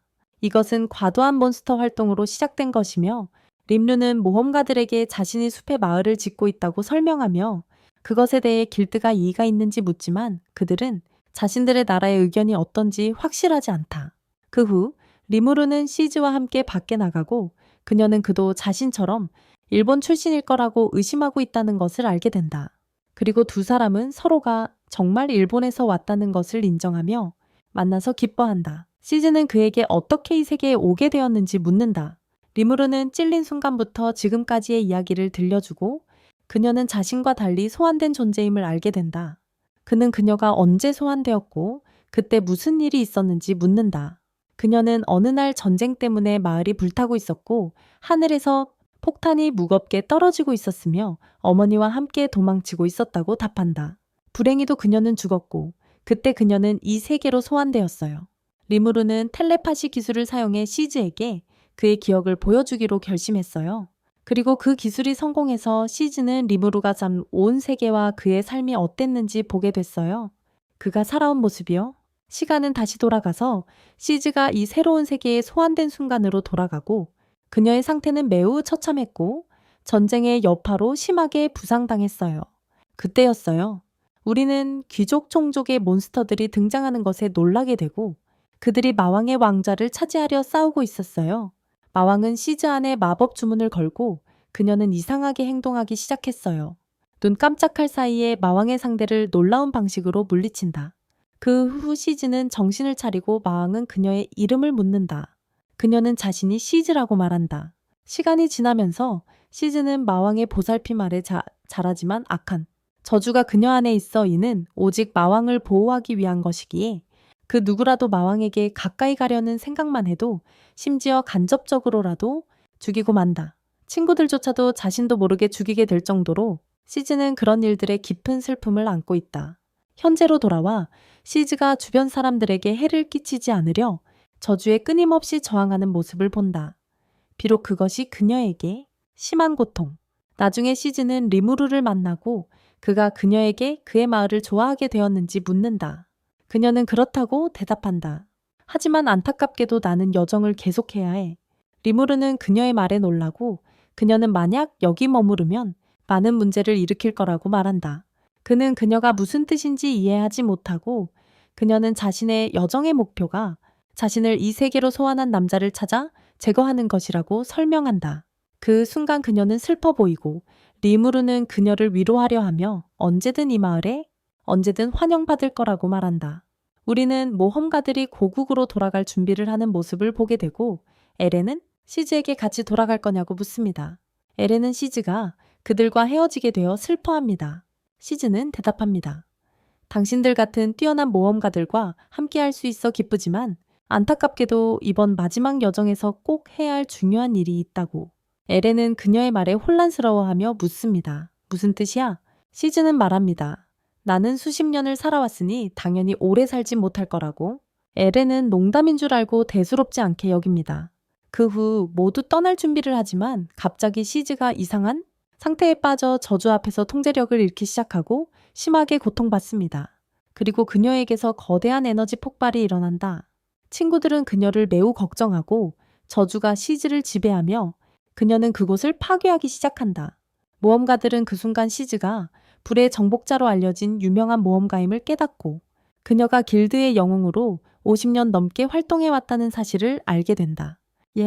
리무르는 오우거 왕에게 즉시 마을을 대피시키라고 요청하고 그는 시즈에게 뭔가 이상한 점이 있음을 이해한다. 베세텀 그 순간 시즈는 위대한 불꽃 괴물인 불의 정령 이프리트로 변신한다. 허르아 모험가들은 이런 전투에 휘말리면 생존에 대한 모든 희망을 잃게 된다. 불의 정령과 싸울 때는 더욱 그렇다. 하지만 리무르는 다른 의견을 가지고 모험가들에게 빨리 그곳을 떠나라고 요청한다. 서둘러. 하지만 그들의 리더는 거절하며 시즈를 돕고 맞서 싸우겠다고 고집한다. 그리고 그녀를 지원한다. 모두 싸울 준비를 하고 모험가들은 불의 정령을 섬기는 용들을 공격한다. 리무르는 혼자서 불의 정령과 맞선다. 하지만 처음에 그는 물의 칼날 공격이 그들에게 아무런 효과가 없다는 것을 알아차린다. 그래서 그는 재빨리 그들의 공격을 피한다.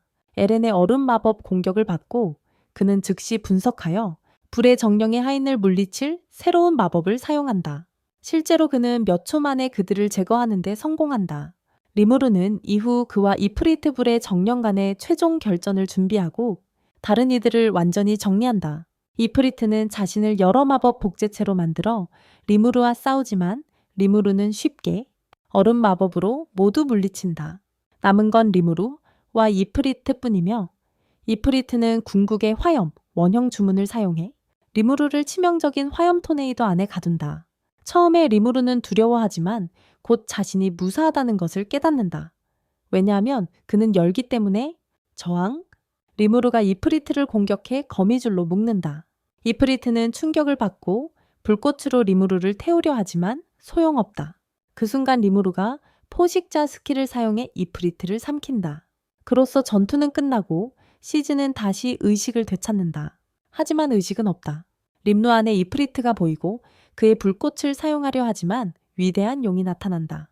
그에게 설명하며 그도 포기해야 한다고 말한다. 도망칠 수 없기 때문이다. 여기 이프리트는 폭풍용의 존재에 놀라고 그 순간 그는 자신이 림누와는 정말로 상대가 안 된다는 것을 깨닫는다. 우리는 림누에게 돌아가 저주에 지배당하던 시즈를 구한 후 그녀를 확인하는 장면을 본다. 그녀는 의식을 되찾고 자신의 고통에 대해 이야기하기 시작한다. 그리고 그녀가 항상 속상해하는 이유는 저주 때문에 가장 가까운 사람들을 죽이게 되기 때문이다. 그녀의 저주 때문이다.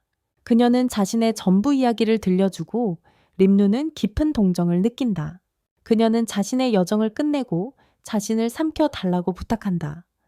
그녀는 이 세상을 진심으로 미워하기 때문이다. 그녀는 항상 고통 속에 있었다. 림누는 처음에 망설이지만 결국 그녀의 요청을 받아들이고 그녀는 매우 기뻐한다. 그녀에게서 복수해야 할 악마 군주의 이름을 배운다. 런크로멜, 가장 강력한 악마 군주 중 하나다. 그 순간 시즈가 죽고 림누르는 그녀의 소원을 이루기 위해 포식자 스킬을 사용해 그녀를 삼킨다. 모험가 친구들은 그녀를 걱정하며 매우 불안해하지만 동시에 림누르가 함께 있기 때문에 안심한다.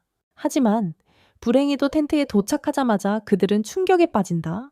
림누르가 인간 형태로 정확히 시즈처럼 보이는 모습을 본다.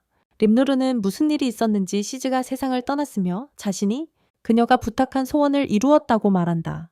그 후 친구들은 마침내 자기 나라로 돌아가기 위해 림누에게 작별을 고하고 이번 모험에서 일어난 모든 일을 길드 마스터에게 보고해야 한다. 모험에 대해 며칠 후 림누는 마을을 계속 발전시키고 자신도 강해져서 다음 모험을 준비하며 시즈가 부탁한 대로 마왕런을 쓰러뜨리려 한다. 시즈가 부탁한 대로 시간이 흐르고 림누와 오우거들이 마을을 발전시키는 데 큰 진전을 보인다. 마을, 림누는 모두가 그에게 아무런 지시 없이도 자기 일을 잘 해내고 있어서 매우 편안함을 느낀다. 림누가 누구에게도 명령하지 않아도 된다. 리무르는 인간 몸으로 변신하기 위해 텐트 안으로 들어가고 오랜만에 인간으로서의 감각을 다시 사용해본다. 그는 자신이 습득한 스킬들을 떠올리며 시스템의 이프리트가 전투에서 사용한 복제 스킬을 쓸 수 있는지 묻는다. 자신이 가진 모든 스킬을 원하는 대로 사용할 수 있다는 것을 알게 된다. 그래서 리무르는 기뻐하며 바로 시도해본다. 그때 오우거 왕이 와서 보고를 하고 리무르가 인간 형태가 되어 처음으로 함께 식사할 예정이라 제대로 된 잔치를 준비하러 간다. 리무르가 인간 형태가 되었으니 말이다. 리무르는 사냥팀에 갔고 그들은 그에게 무언가 있었다고 말해준다. 최근 숲에서 이상한 움직임이 있었어요. 몬스터들의 이동 때문인데 환경 변화입니다. 림누는 그들의 말에 놀라 랑가를 불러서 부탁한다. 사냥팀과 함께 숲으로 가서 상황을 확인하고 그들을 보호해주세요. 위험이 있는지 장면이 림누르가 그와 폭풍룡이 함께 있던 동굴을 방문하는 모습으로 바뀐다. 갇혀 있었어요. 두 사람이 그곳을 떠난 이후로 그가 처음 방문하는 곳입니다. 그는 이 세계에서 처음 만난 친구인 폭풍룡과 그리고 시즈를 떠올립니다. 그때 그는 최근에 얻은 타락 스킬을 사용해 스킬을 결합할 아이디어를 떠올린다. 스킬들을 함께. 그는 폭풍 용의 검은 번개 스킬과 시즈에 타오르는 불꽃 스킬을 융합하고 이것이 매우 강력하고 위험한 새로운 스킬을 만들어낸다. 검은 불꽃이다. 갑자기 리무르는 랑객에서 도움을 요청하는 메시지를 받고 그가 위험에 처한 것 같다. 위험에 처해 있다. 리무르는 그와 사냥팀에게 빨리 도착하기 위해 서두르고 곧바로 숲에서 그들을 발견한다. 바로 숲에서 그는 모두가 심하게 다친 것을 보고 두 마리의 몬스터가 모든 책임이 있음을 알게 된다. 그것에 대해 우리는 랑가가 여전히 두 마리의 괴물과 싸우고 있는 것을 보고 치열한 전투가 그들 사이에서 벌어지고 있다. 괴물 중 한 마리가 강력한 마법을 사용해 랑가의 공격을 막아낸다. 그때 리무르는 이 괴물팀이 같은 부족 출신 6명으로 구성되어 있음을 알게 된다. 리더첩, 리무르는 그들이 진화한 오거 종족임을 알게 된다. 리무르는 그들에게 다가가 폭력 없이 문제를 해결할 의향이 있는지 묻는다. 아세? 하지만 그들이 자신에 대해 나쁜 인상을 가지고 있으며 자신을 매진이라는 악한 사람. 괴물들은 그에게 소리치며 진짜 정체를 밝히라고 요구한다. 림루는 그들의 말에 혼란스러워하며 상황을 설명하려 하지만 그들의 리더는 듣지 않고 바로 칼을 뽑아 공격한다. 림루는 공격을 쉽게 피한 뒤 반격하여 힘들이지 않고 모두 물리친다. 림루는 자신이 악인이 아니며 그들이 찾는 사람이 아니라고 다시 설득하려 한다. 하지만 소용없다. 그들은 다시 공격해온다. 그래서 린두르는 자신의 진정한 힘을 보여줄 수밖에 없었어요. 그리고 검은 불꽃을 그들 앞에서 사용했어요. 갑자기 지도자의 누이가 나서서 싸움을 멈추고 설명했어요. 린두르는 적이 아니며 그들이 공격하거나 파괴한 사람이 아니라고. 그들의 마을을 지도자는 결국 상황을 이해하고 린두르가 마을을 파괴한 악당이 아니란 걸 깨달았어요. 그제서야 상황이 진정되고 양측은 대화를 하기로 합의했어요. 오거 지도자는 린두르에게 물었어요. 당신은 정확히 누구인가요? 린두르는 자신이 그냥 슬라임이라고 설명하고 슬라임 형태로 변신했어요. 그는 또한 그 가면이 자신에게 소중한 사람에게서 받은 기념품일 뿐이라고 설명한다. 그 순간 그들은 림누가 적이 아님을 확신하고 리더는 그에게 끼친 폐에 대해 사과한다. 그 후 림누는 그들을 마을로 데려가 쉬게 하고 무슨 일이 있었는지 들려달라고 한다. 저녁에 모든 마을 사람들이 모여 림누가 처음으로 음식을 맛볼 수 있게 된 것을 축하하며 함께 식사한다. 그들은 이후 진화한 오우거의 리더와 함께 앉아 무슨 일이 있었는지 듣고 오크 군대가 그들의 마을을 공격해 완전히 전멸시켰다는 사실을 알게 된다. 카이진과 모두는 충격을 받고 무슨 일이 일어났는지 전혀 믿을 수 없으며 카이진은 오우거가 오크보다 훨씬 강하다고 설명하니까 이걸 믿기 어렵다니까. 일어났어. 리더가 그들에게 모든 것을 자세히 말해주자 카이진은 무언가를 깨닫는다. 이상한 일이 벌어지고 있다는 것을 알게 되고 누군가 오크들을 지원하고 있다는 것을 이해해야 한다. 그들에게 갑옷과 무기를 제공하며 돕고 있습니다. 그 후 마을에서 살아남은 사람은 단 6명뿐이며 그들이 바로 팀이다. 지도자와 함께 리무르가 그와 그의 팀의 앞으로의 계획에 대해 묻자 리더는 힘을 되찾아 오크들을 전면 공격할 것이라고 대답한다. 복수할 힘을 얻기 위해서다. 림누르는 그들을 어디서 찾을 수 있냐고 묻자 리더는 그 질문에 충격을 받고 어떻게 대답해야 할지 모른다. 림누르는 그 순간 리더에게 전혀 계획이 없다는 것을 깨닫고 자신과 친구들이 그의 추종자가 되어 마을에 합류하자고 제안하며 그들에게 피난처와 음식물 그리고 적절한 보호를 제공하겠다고 약속한다. 리더는 이것이 림누르를 그들의 복수에 끌어들일 것이라고 답한다. 림누르는 자신도 부족의 이익을 위해 하는 일이라며 오크들이 대숲을 장악하려 하기에 반드시 그들의 마을도 공격할 것이라고 말한다. 그래서 그는 가능한 한 많은 추종자들을 모아 오크들과 맞설 날을 준비해야 한다. 그는 오크들과 마주하는 날을 위해 준비해야 한다. 지도자는 그에게 시간을 달라고 부탁하며 부하 한 명과 함께 앉아 생각에 잠긴다. 그는 부하와 함께 앉아 반성한다. 그의 추종자는 제안이 나쁘지 않다고 말하지만 결국 선택은 폐하의 몫이라고 한다. 폐하. 지도자는 계속 고민하며 자신의 약함에 대해 매우 분노한다. 다음날 아침 그는 리무르에게 가서 제안을 수락하겠다고 말한다. 단 오크를 물리친 후에는 그와 헤어질 것이라는 조건을 붙인다. 오크를 물리친 후에는 헤어질 것이다. 리무르는 원하는 대로 할 수 있다고 답하며 그의 곁에 남아 나라를 세우는 것을 도와준다면 문제없다고 말한다. 그는 그들이 원한다면 함께 나라를 세우는데 도움을 줄 것이라고 한다. 그 순간 지도자는 리무르에게 충성을 맹세하고 진화한 오우거들은 리무르의 추종자가 된다. 리무르는 그에게 고개를 들어달라고 하고 나머지 오우거들을 모으라고 부른다.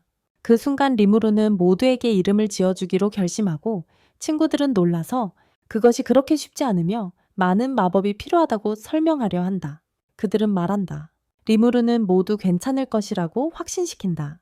그리고 그는 바로 오우거들의 이름을 지어주고 즉시 기절한다.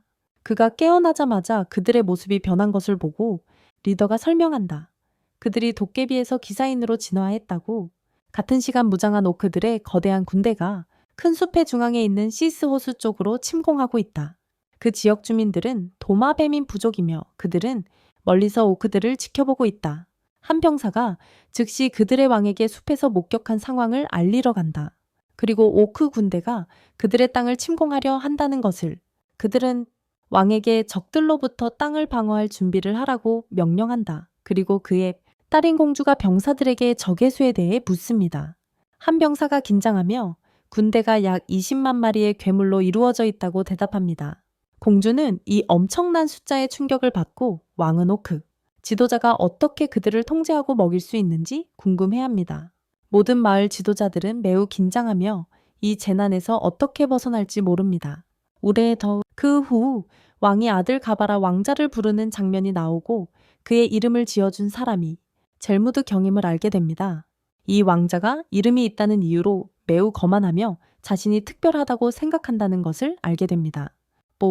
하지만 그의 아버지는 그를 현실로 돌아오게 하며 임무를 완수해야 한다고 말한다. 그 임무는 이웃 마을과 땅에서 가능한 모든 동맹을 모으는 것이다. 우리는 리무르의 마을로 돌아가 장로 하쿠루가 마을 아이들에게 검술을 가르치는 모습을 본다. 그는 매우 엄격한 스승이다.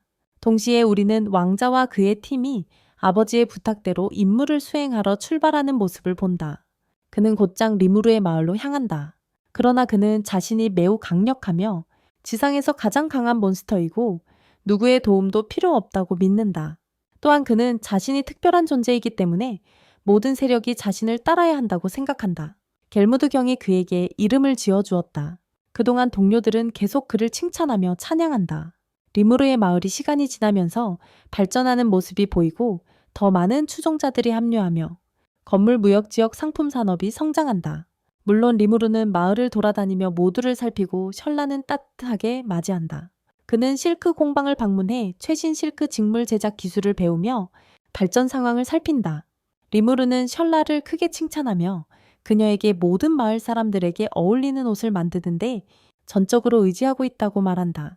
또한 샤야는 이제 리무르의 개인 비서로서 그에게 중요한 정보를 전달한다.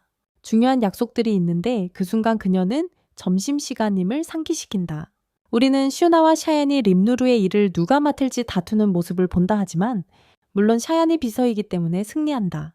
실제로 림누르는 샤얀과 함께 식사하러 가고 매우 흥분하며 그는 나머지 마을 사람들과 만나는데 그들은 오늘 요리하는 사람이 샤얀이라는 사실에 충격을 받는다. 그들은 재빨리 도망친다. 림누르는 아직 샤얀의 요리를 맛본 적이 없기 때문에 직접 시도할 수밖에 없다. 전혀 먹어본 적이 없다. 림누르는 모두가 샤얀이 요리하는 것을 알고 놀라지만 그는 바로 앞에 있는 음식을 보고 충격을 받는다. 먹으려고 하자 긴장해서 고브드에게 건네고 고브다가 방으로 들어간다. 그때 고브다의 상태가 악화되고 마치 독에 걸린 듯 공포에 질린다. 우리는 도마뱀인 부족으로 돌아가서 그들의 왕자가 대숲의 모든 마을과의 협력을 얻기 위해 가는 모습을 본다. 그는 림누르의 마을로 향하고 왕자는 생각한다.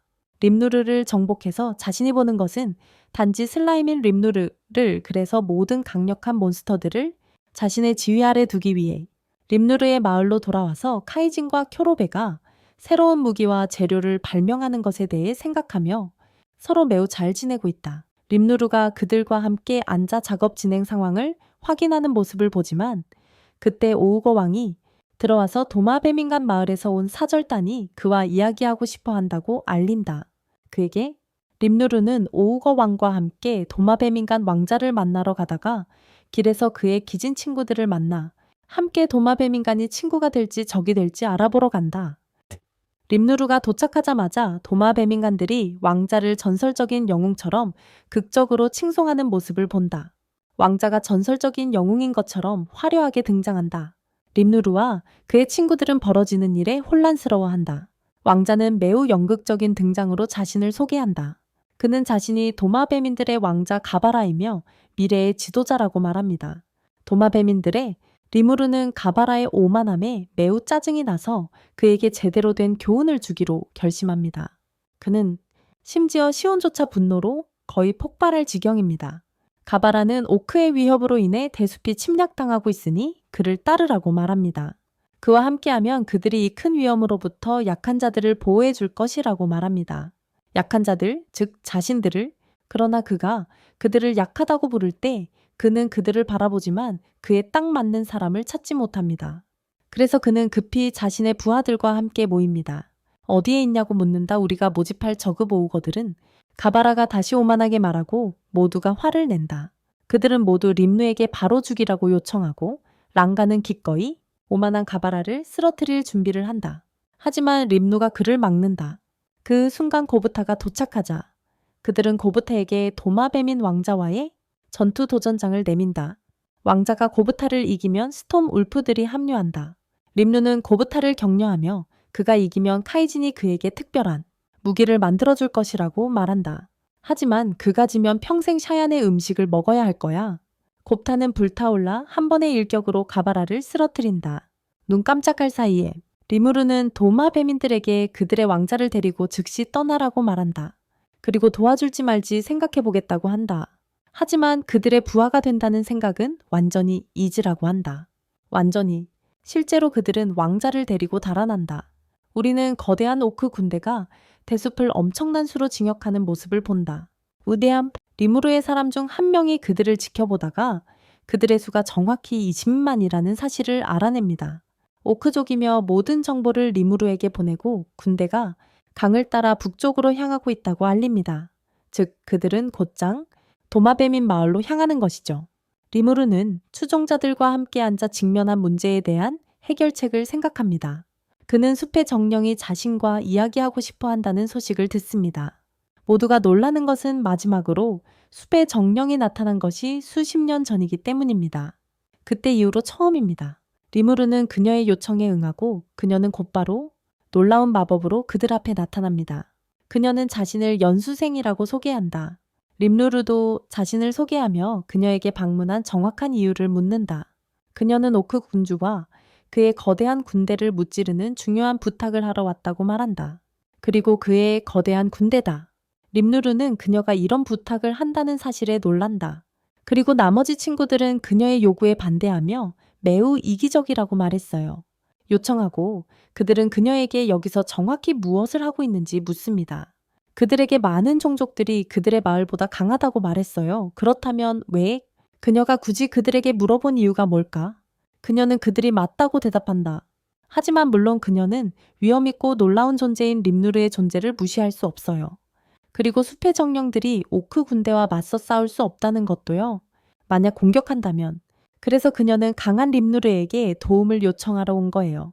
림누르는 아직 오크 군주가 존재하는지 그리고 그가 정말 군대를 이끄는 자인지 확실하지 않다고 말해요. 그녀는 숲의 정령들이 숲에서 일어나는 모든 것을 알고 있다고 답하며 오크 군주는 존재한다고 확신시켜줍니다. 모두가 이 무서운 소식에 충격과 경악을 금치 못하며 오크 군주가 진짜임을 확신하게 돼요. 그들은 오크 군주가 실제로 존재한다는 것을 확신하게 됩니다.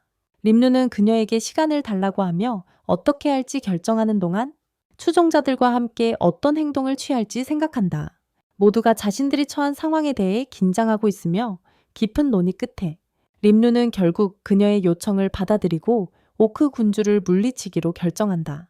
그 순간 림누는 용이와의 동맹을 맺어야 한다고 생각한다. 하지만 그들 가운데서 합리적인 사람을 찾아 대화할 필요가 있는데 거만한 도마뱀인 왕자 가부루 대신 그래서 그는 스의에게 이 임무를 맡기고 스의는 직접 도마뱀 지도자에게 연락한다. 그를 설득해 오크 군대를 물리치기 위한 동맹을 맺도록 한다.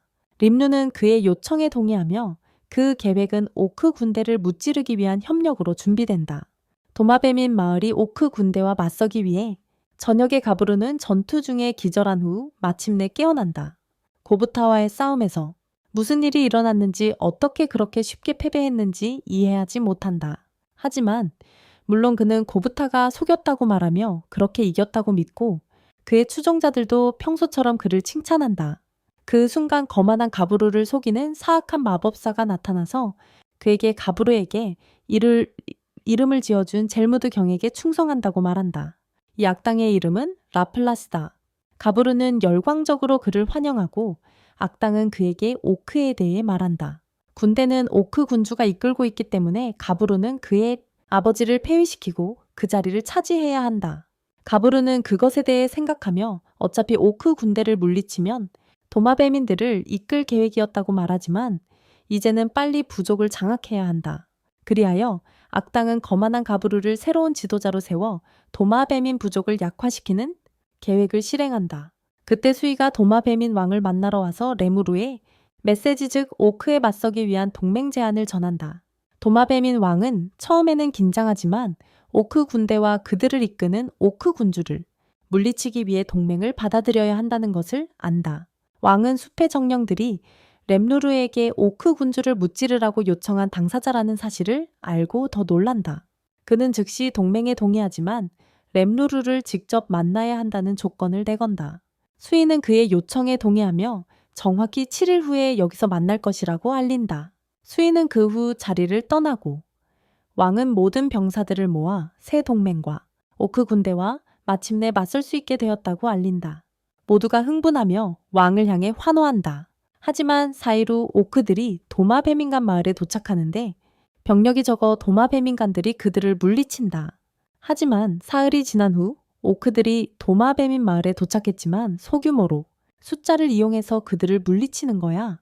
하지만 그들은 오크들에 대해 이상한 점을 발견한다. 그들이 일반 오크보다 훨씬 강하다는 것이다. 그때 가부르 왕자가 도착하고 왕은 그에게 임무를 성공했는지 묻는다. 그는 약 7,000 병력을 모아 지휘하고 있으며 전투 준비가 되어 있다고 말한다. 왕은 그가 없는 동안 있었던 일과 렘루르와의 강력한 동맹에 대해 이야기한다. 하지만 가부르는 그 순간 본색을 드러내고 쿠데타를 일으켜 아버지인 왕과 여동생인 공주를 체포한 뒤 무력으로 왕위를 찬탈한다. 그리하여 가부르는 새로운 도마뱀민족의 지도자가 되어 전투를 준비한다. 그때 오크 군대가 도마뱀인 마을의 습지로 도달했고 오크와 도마뱀인들의 전투가 시작됩니다. 처음에 도마뱀인 군대는 계속 전진하며 가능한 한 많은 오크를 죽이려고 했지만 그들은 오크들이 전장에서 시체를 먹고 있다는 사실을 발견하고 그들의 힘이 점점 더 강해지고 있다는 것을 알게 되며 도마뱀인 군대는 어려운 상황에 처하게 됩니다. 장면은 레무르와 그의 동료들이 오크 군대와 맞서기 위해 연합조약을 체결하기 위해 습지로 가는 모습으로 전환됩니다. 그와 함께 베니마루 시엔 하쿠루, 세우이 그리고 길을 확보하기 위해 먼저 나선 랑가가 있습니다. 물론 나머지 폭풍 늑대와 오우거도 함께합니다. 기사들, 가는 길에 수이우노크와 도마뱀민족이 싸우고 있는 전투를 목격한다. 그리고 도마뱀민족 부대의 지휘관은 도마뱀인 왕의 개인 경호대장이다. 그녀가 싸우는 모습을 본다. 수인은 그녀에게 고이 오크와 싸우고 있는데 도와줄까 묻는다. 리무르에게. 리무르는 먼저 그를 빨리 끝내고 그녀를 도울 수 있냐고 묻는다. 수인은 힘껏 돌격하여 주변의 모든 오크를 제거한다. 리무르가 도착하니 그녀가 심하게 부상당한 것을 본다. 즉시 치유 물약을 사용해 그녀를 치료한다. 선장은 그 순간 깨어나서 누구인지를 묻는다. 그는 자신을 소개하고 그녀는 아버지인 왕과 형제인 왕자를 구해달라고 부탁한다. 그녀는 그에게 부탁한다. 레무르는 상황에 놀라며 무슨 일이냐고 묻는다. 그녀는 오크 구운을 쿠데타한 오빠와 그의 오만함이 그를 믿게 만든 이야기를 한다. 그가 혼자서 오크 군을 이길 수 있다고. 그녀는 레무르에게 만약 빠르게 행동하지 않으면 오크 군주가 도마뱀 쪽 전체를 멸망시킬 것이라고 말한다. 그녀는 말한다. 레무르는 그녀의 아버지를 대신해 공주와 동맹을 맺기로 결심하고 그들은 이후 오크 군주를 물리치기 위해 출발한다. 그는 수이에게 그림자 이동 기술을 사용해 도마뱀인간 왕을 구해달라고 부탁한다. 모두 임무를 완수하기 위해 출발한다. 우리는 전장으로 돌아가 야만적인 오크들이 길을 따라 무엇이든 집어삼키는 모습을 본다. 심지어 살아있는 도마뱀인간도 가바루 왕자가 병사들에게 후퇴하라고 명령하는 순간 그들은 오크 군대에 포위되어 도망칠 곳이 없다. 이대차 그때 오크 지휘관이 나타나고 가바라는 그가 오크 군주라고 생각하며 그와 1대1 결투를 신청한다. 오크 지휘관은 자신을 소개하며 자신은 오크 군주가 되기에는 너무 약하다고 말한다. 가바루는 충격을 받았다. 이렇게 강한 사람이 오크 군주가 아니라면 진짜 군주는 얼마나 강한 걸까? 오크 지휘관은 가바라의 도전을 받아들이고 믿을 수 없는 싸움이 시작된다. 장면은 악당 겔무드와 그의 조수에게로 바뀌며 멀리서 계획이 진행되는 것을 지켜본다. 멀리서 오크 지휘관과 가바라의 결투를 관찰하며 트라니가 나타나 그들의 악한 계획을 막으려 한다. 두 악당은 그녀를 두려워한다. 그리고 그녀는 전력을 다해 바람 마법을 사용해 그들을 숲에서 멀리 날려버린다. 하지만 악당들은 보호 마법을 사용해 강하게 저항하고 빠르게 도망친다. 가바루와 오크 지휘관의 싸움으로 돌아가면 가바라가 공격을 피하려 애쓰는 모습이 보입니다.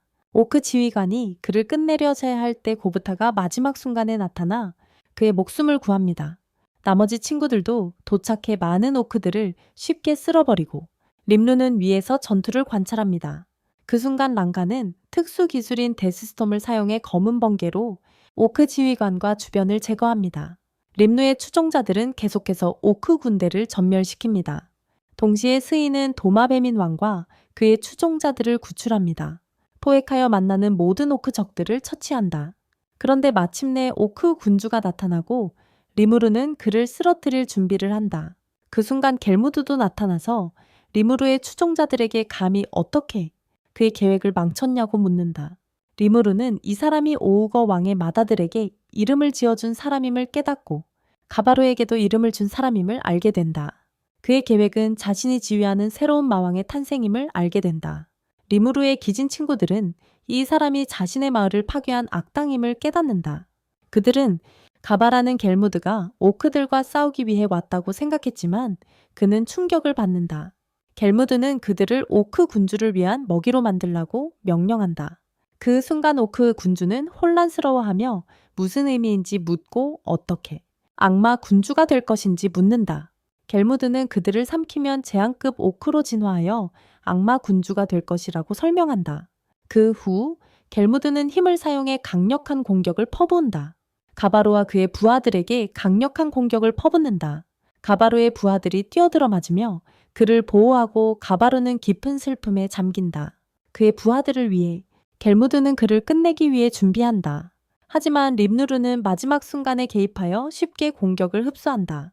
그는 가바로에게 치유 물약을 줘서 부상당한 도마뱀 인간들을 치료하게 한다. 그러고는 겔무드를 잡아 강하게 때리기 시작한다. 겔무드는 오크 군주에게 림누를 물리치는 데 도움을 달라고 애원한다. 하지만 오크 군주는 자신의 과거를 떠올리며 이름은 겔드였고 힘을 얻기 전에 고통스러운 삶을 기억한다. 그는 힘을 얻기 전에 고통스러운 삶을 기억한다.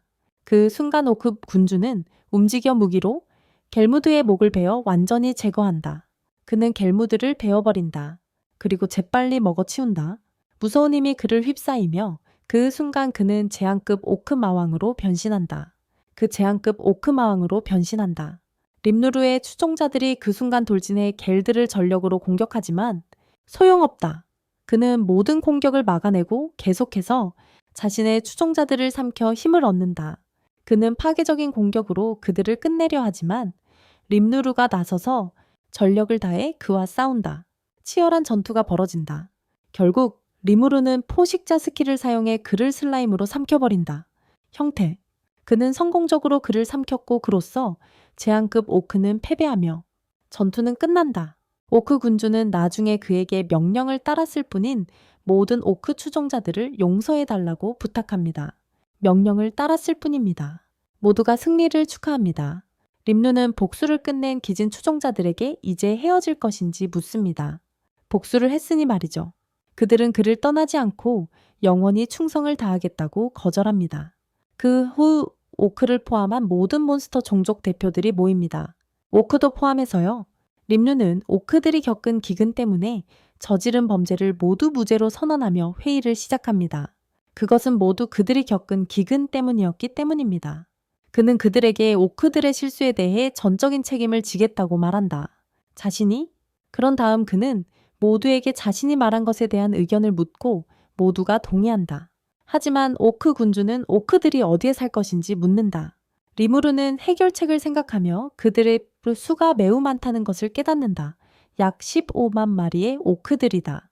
그는 도마뱀인들로부터 식량과 신선한 물을 수입하는 아이디어를 떠올리고 오우거들이 거처와 주택을 제공하는 방안을 생각한다. 그 대가로 오크들은 노동자로 일하게 된다. 즉 모두가 하나의 통합된 협력 국가의 일원이 되는 것이다. 그런 다음 리무르는 모두에게 이 계획에 동의하는지 묻고 또 묻는다. 연습생으로서 그녀에게 맞는지 확인합니다.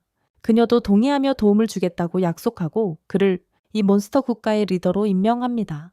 림누르는 전 오크 왕의 아들을 새로운 오크 왕으로 임명하고 그 이름을 아버지의 이름인 겔드라고 짓습니다. 그는 계속해서 모든 오크들에게 이름을 지어주고 도마뱀 인간 왕에게는 에비루라는 이름을 줍니다.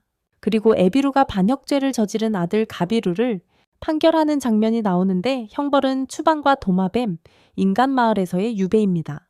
그리하여 그들은 그를 데리고 마을 밖으로 내쫓습니다. 그가 떠나면서 그의 추종자들이 함께 마을을 떠나는 것에 놀란다.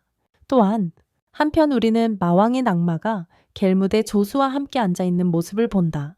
실패한 계획에 대해 이야기하고 있다. 그들은 다음에 림누르에 대해 어떻게 할지 논의한다. 그리고 이 악마의 이름이 클레이모님을 알게 된다. 3달 후 우리는 마을의 일에 큰 발전이 있음을 본다. 림누르는 마을이 더 나은 상태이고 항상 발전하고 있다는 것에 행복해한다. 그러나 갑자기 이상한 일이 일어나고 스위가 림누르에게 긴급 상황을 알린다. 페가수스를 타고 오는 수백 명의 기사들이 마을에 다가오고 있으며 그들의 지도자는 이웃나라의 영웅왕이자 군주인 림누르의 몬스터 마을의 군주. 정말로 난장의 왕 영웅이 내려와서 림누르를 만나고 가이진이 그를 환영한다. 따뜻하게 림누르는 난장의 왕에게 자신을 소개하며 방문 이유를 묻는다. 그는 왕은 림누르의 진짜 정체를 알기 위해 왔다고 답하며 그것은 물론 그의 검을 통해서라고 한다. 왕은 림누르에게 결투를 신청하고 림누르는 즉시 동의한다. 그리고 멋진 검싸움이 시작된다. 트라니도 모든 상황을 목격하기 위해 나타난다. 리무르는 왕의 모든 공격을 성공적으로 막아내고 그로써 그가 경기의 승자로 선언된다. 왕은 리무르를 칭찬하며 그의 검술 스승이 하쿠루인지 묻는다. 그가 바로 드워프 왕에게도 검술을 가르친 사람이다. 저녁에는 모두 함께 축하한다. 드워프 왕은 자신의 나라와 동맹 조약을 맺자고 제안하고 리무르는 자연스럽게 동의하며 그로써 그들의 나라는 공식적으로 독립국가로 인정받는다. 그들은 새 나라의 이름을 고민한 끝에 에지라 템페스트, 연방이라 명명하며 드워프 왕국과 리무르의 나라 사이의 동맹을 표시한다. 이틀 후 난장이 왕이 다시 림누의 마을을 방문한다. 림누는 지금 그의 방문에 놀라며 왕은 그에게 선물을 주러 왔다고 답한다. 그 선물은 장관 베스타라는 사실에 모두가 충격을 받는다. 왕은 림누에게 베스타의 존재가 더 이상 자신에게 도움이 되지 않는다고 설명한다. 하지만 림누의 나라가 아직 새 나라이기 때문에 큰 도움이 될 것이라고 한다. 모두가 충격에 빠지고 카이지는 왕에게 이게 난장의 왕국에 해를 끼치지 않겠냐고 묻는다. 그래서 왜 그렇게 하는 거냐고. 왕은 두 나라 간의 동맹이 매우 중요하다고 답한다. 그래서 그와 베스타 모두에게 이 마을을 계속 발전시키고 키우라고 요청하는 것이다. 최고 수준으로 끌어올립니다. 난장의 왕은 작별 인사를 하고 그의 왕국으로 돌아갑니다. 그 순간 림누르는 마을에서 만난 가바루와 그의 사람들을 만납니다. 그는 왜 왔는지 묻고 가바루는 그들과 함께 할 수 있냐고 묻습니다. 그리고 그의 추종자가 될 수 있냐고 합니다. 공주도 림누르의 추종자가 되기 위해 왔으며 경험을 쌓기 위해서입니다. 그녀의 오빠는 마을에서 쫓겨났지만 그녀는 함께 하기로 했습니다. 림누르는 그들의 제안을 받아들이고 그들만의 이름도 지어줍니다. 모두가 받은 이름에 만족합니다. 그는 도마뱀인 부족 전체에게도 특별한 이름을 부여하여 그들을 변화시킵니다. 평범한 도마뱀 인간들을 K드래곤으로 바꾸고 이제는 완전히 인간처럼 보이게 했으며 그는 그들을 스위의 명령 아래에 두었다. 시간이 흐르면서 마을은 계속 발전하고 리무르는 베스타에게 특별한 장소를 준다. 그는 마법 물약 연구를 계속할 것이다. 한편 악당 그룹은 전투 영상인 오크 재앙과 림누르의 싸움을 보고 있다. 한편 악당 그룹은 전투 영상 기록을 보고 있다. 오크 재해와 리무르. 그들은 림누와 맞서기를 기대하지만 그들의 지도자는 설명한다. 폭력은 그들 사이의 폭력을 금지하는 오래된 협약 때문에 어렵다. 그리고 그 위대한 숲. 말림은 폭풍용이 떠난 후 옛 계약들은 아무것도 남지 않았다고 대답합니다. 이제 상관없어요? 그녀는 상황을 조사하러 출발하고 동료들에게 가지 말라고 말한다. 그녀의 새로운 임무에 참여하게 되었다. 그때 린루르는 자신의 마을에 있었고 엄청난 마력의 기운이 빠르게 감지되었다. 접근 중입니다. 실제로 말림은 엄청난 힘을 지닌 채 도착해 그에게 자신을 소개한다. 그는 이 마을에서 가장 강하다는 소문을 듣고 만나러 왔다고 말한다. 리무르는 그녀를 환영하며 자신이 이 마을의 리더라고 소개해야 한다. 말림은 그의 인간 형태가 단순한 변신인지 물어본다. 리무르는 슬라임 형태로 변신해서 그녀에게 정확히 무엇을 원하는지 묻는다. 그녀는 그냥 자신을 소개하러 왔다고 말한다. 리무르는 깜짝 놀라고 갑자기 샤얀이 나타나 마림을 전력으로 공격한다. 랑가는 리무르를 붙잡고 재빨리 그를 그 자리에서 데리고 간다. 리무르는 상황을 설명하려마 하고 우리는 마림의 놀라운 힘에 놀란다. 그녀는 샤얀의 공격을 무력하게 막아냈다. 다른 이들은 온 힘을 다해 그녀를 공격하지만 소용이 없다. 마림은 자신의 힘의 일부만 사용하고 쉽게 그들을 물리친다. 리무르는 그녀에게 도전하며 단 한 번의 공격만 할 것이라고 말한다. 그 공격이 적중하면 그녀는 싸움을 끝내고 즉시 떠나야 한다. 하지만 그가 지면 평생 그녀의 하인이 된다는 뜻이다. 그는 시스템의 분석눈을 사용해 그녀의 마력은 자신의 10배임을 알아낸다. 그보다 훨씬 강하다. 그는 빠르게 해결책을 생각해내고 공격을 시작하며 그녀에게 아주 맛있는 것을 맛보게 한다. 그녀는 그것을 좋아하며 무엇인지 알고 싶어 한다. 림누르는 그녀가 패배를 인정하면 더 많은 놀라운 음식을 주겠다고 말한다. 그것이 그가 산에서 찾아 많이 먹은 달콤한 꿀임을 알게 된다. 말림은 힘겹게 저항한다. 그녀는 대신 무승부로 하자고 제안하고 그 대가로 약속한다 하지 않겠다고. 다시는 그들 중 누구에게도 접근하지 마라. 리무르는 그 거래에 동의하고 그녀에게 꿀을 건넨다. 말림은 그것을 받아 기쁘게 먹는다. 그녀는 그에게 언젠가 자신도 마왕이 되고 싶은지 묻는다. 리무르는 놀라서 마왕이 됨으로써 무엇을 얻는지 묻는다. 그녀는 강한 적들이 전 세계에서 싸우러 올 것이고 그게 정말 재미있다고 말한다. 그는 그런 것에는 전혀 관심이 없다고 대답한다. 말림은 그러면 인생을 즐기기 위해 무엇을 하느냐고 묻는다. 그는 그녀에게 싸움 말고도 행복을 가져다주는 많은 것들이 있다고 말한다. 그는 이어서 마왕이 되는 것 외에 재미있는 게 또 있냐고 묻는다. 그녀는 그가 많은 마인과 인간들을 이끌게 될 거라고 말한다. 그는 그런 게 다 지루하지 않겠냐고 말한다. 그는 집으로 걸어가려다 하지만 말림이 그를 멈추고 어디 가지 말라고 한다. 마왕이 되는 것보다 더 재미있는 게 뭔지 말할 때까지 어디도 가지 말라고 한다. 그녀는 슬프게 계속 애원한다. 그녀는 그가 기쁨을 느끼는 일을 말해달라고 부탁하며 자신도 함께하고 싶다고 한다. 그리고 자신을 그의 마을로 데려가 달라고도 부탁한다. 리무르는 한 가지 조건을 내걸고 동의한다. 그녀가 그의 백성들 앞에서 그를 주인님으로 대한다는 것. 그녀는 그도 그녀를 온전히 존중한다는 조건으로 동의한다. 그들은 친구가 되기로 합의한다.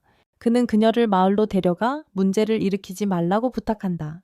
그들은 마을로 가고 리무르는 말림을 마왕으로 소개해 모두를 충격에 빠뜨린다. 하지만 모두가 말림이 동맹임을 알고 그 소식에 매우 기뻐한다. 리무르는 말림이 이렇게 유명한 것에 놀란다. 말림은 앞으로 자신이 이들과 함께 살 것이라고 모두에게 말한다. 리무르는 멍해 있지만 모두는 그 소식에 기뻐한다. 리무르는 상황을 받아들이고 마을에는 기쁨과 축하가 계속됩니다. 잠시 동안 그 소식으로 인해 그때 리무르의 왕국 소식이 인간 왕국들에 전해집니다. 한 백작이 길드마스터와 이 나라에 대해 이야기하는 모습이 보입니다. 그리고 어떻게 갑자기 발전해서 몬스터 나라가 되었는지. 더 이상 이상한 점은 이 나라의 지도자가 바로 슬라임이라는 것입니다. 길드마스터는 이 새로운 나라에 대해 어떻게 해야 할지 묻습니다. 적으로 간주해야 할지 아니면 동맹을 맺어야 할지. 하지만 물론 이 슬라임이 매우 평화롭다는 점을 고려해야 합니다. 그리고 어떤 나라에도 위협이 되지 않는다는 것을. 그래서 그들은 먼저 린루루를 만나야 한다고 결정하고, 그리고 그의 입장에 대해 결정한다.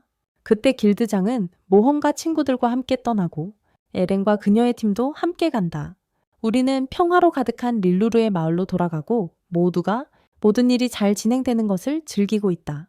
베스타의 연구실에서 릴루루를 보는 장면이 나오는데 그는 방금 마법 통신 수정구를 완성했다.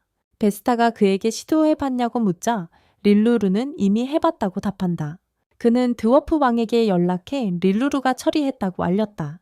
악마왕 말림, 그리고 그녀가 이제 공식적으로 그들의 동맹에 합류했다는 것. 그 후 그들은 새로 만든 치유 물약을 테스트한다. 우리는 그것이 하이퍼큐어드 허브 추출물 99%로 만들어졌다는 것을 알게 된다. 이로써 세계 최고급 치유 물약이 된다. 모두가 베스타의 훌륭한 작업을 칭찬한다. 리무르는 그 물약을 팔아서 마을의 소중한 수입원이 되도록 제안한다. 그것을 카이지는 이 물약이 훌륭하다고 생각하며 일상용으로 낭비해서는 안 된다고 말한다. 왜냐하면 그 가치가 떨어질 테니까. 베스타는 동의하며 리무르에게 난쟁이 왕과 협상하라고 제안한다. 이 마을에서는 하급 포션을 제조하는 데 주된 공급처는 드워프 왕국이다. 모두가 그 아이디어에 동의했고 림누르는 나머지들을 확인하러 떠난다. 갑자기 마을 중심에서 거대한 폭발음에 놀란다. 도착하자마자 모든 마을 사람들이 한 곳에 모여 있는 것을 발견한다. 그래서 그는 림누에게 새로운 손님이 마을에 도착했고 말림이 확인 중이라고 말해요. 이를 해결하다. 그 순간 리무르는 말림이 누군가를 제압한 것을 본다. 그녀는 그 남자가 그들을 조롱하려 했기에 제대로 가르쳐줬다고 말한다. 우리는 그 사람들이 도착해 오우거 왕에게 자신을 소개했던 순간으로 회상한다. 오우거 왕에게 그들은 마왕 카리온 휘하의 기사단으로 흑표범이라 불리는 포베오가 이끄는 부대다. 그들은 마을을 장악하고 복종시키기 위해 왔다. 오우거 왕이 항의하자 그들의 리더가 강하게 공격한다. 그 순간 말림이 나타나 리더를 겁먹게 한다. 그녀는 엄청난 힘으로 그를 공격한다. 그는 공격을 막으려다 하지만 소용없다. 말림이 모든 일을 림누에게 말한 후 현재로 돌아온다. 그가 그녀에게 말한다. 내 허락 없이 나라의 문제를 일으키지 않기로 약속하지 않았냐고. 그녀가 대답한다네. 하지만 이번은 다르다고. 그가 말한다. 네가 오우거 왕을 변호했으니 이번만은 용서해 주겠다고. 하지만 벌로 오늘은 밥을 먹지 못하게 하겠다고. 그녀는 눈물을 터뜨리며 너무 잔인하다고 말한다. 다시 리더를 주먹으로 치려하며 나를 화나게 한 건 그 사람 탓이라고 말한다. 다시 치려는 순간 리무르가 재빨리 그녀를 막고 진정시키기 위해 음식을 준다. 그녀가 다시 그를 때리려 하지만 리무르가 빠르게 제지하고 음식을 준다. 그녀를 진정시키기 위해 모두 회의실에 들어오고 림누마는 왜 왔는지 묻는다. 리더는 슬라임인 림누마를 깔보고 있다. 림누마는 약해 보여도 자신보다 훨씬 강하다고 답한다. 이렇게 계속하면 그의 나라와 카리온 군주 사이에 원한이 생길 것이라고 말한다. 그리고 카리온 군주와 적대 관계가 될 것이라고 경고한다. 리더는 다시 그를 조롱한다. 림누마는 만약 계속 이렇게 가면 어쩔 수 없이 카리온의 군대와 전쟁을 선포할 것이라고 답한다. 리더는 물러서며 카리온이 강한 마겐을 찾기 위해 보내졌다고 설명한다. 그를 섬기기 위해서라고 말한다. 림누르는 말림뿐만 아니라 다른 악마들도 전투를 지켜보고 있다는 것을 깨닫는다. 영주들도 말림은 캐리언이 자신의 말을 듣지 않고 정찰병들을 보낸 것에 매우 화가 난다. 상황을 이해한 후 림누르는 그들에게 떠나라고 요청한다. 다른 이들은 놀란다. 림누르는 그들을 죽일 수 없으니 그냥 보내주겠다고 말한다. 그는 지도자와 그의 무리에게 캐리온이 이야기하고 싶으면 그들에게 연락할 수 있다고 말합니다. 언제든지 연락 주시고 미팅 일정을 잡아요. 리더와 그의 무리는 분노하며 떠난다. 림누르는 말림에게 마왕 캐리온에 대해 묻는다. 그녀는 처음에는 거절하지만 림누르의 끈질긴 요청에 마왕들에 대해 알아야 할 모든 것을 말해준다. 클레이맨 캐리온 그리고 프라이 모두가 이제 자신들이 마왕들의 표적이 되었다는 것을 이해한다. 그들은 이에 대해 조언을 구하기 위해 트라니와 상담하기로 한다. 장면은 대숲을 둘러싼 나라 중 하나인 팔머스 왕국으로 전환된다. 팔머스 왕국. 이 왕국이 오크 제약 마왕을 물리치기 위해 군대를 보냈다는 사실을 알게 된다. 그들은 윰이라는 남자가 이끈다. 그때 윰과 그의 팀이 리무르 마을 외곽에 도착합니다. 갑자기 우리 모험가 친구들 아론의 팀이 거대한 밤거미 괴물에게서 도망치며 나타납니다. 윰의 팀이 괴물을 물리치기 위해 나서고 윰이 선두에서 공격합니다. 그때 곱타와 오우거 기사단이 나타나 아론의 팀을 알아봅니다. 곱타가 재빠르게 괴물을 공격해 순식간에 물리칩니다. 윰과 길드 마스터는 곱타의 힘에 감탄합니다. 곱타는 거미를 마을로 가져가 저녁 식사로 하려고 합니다.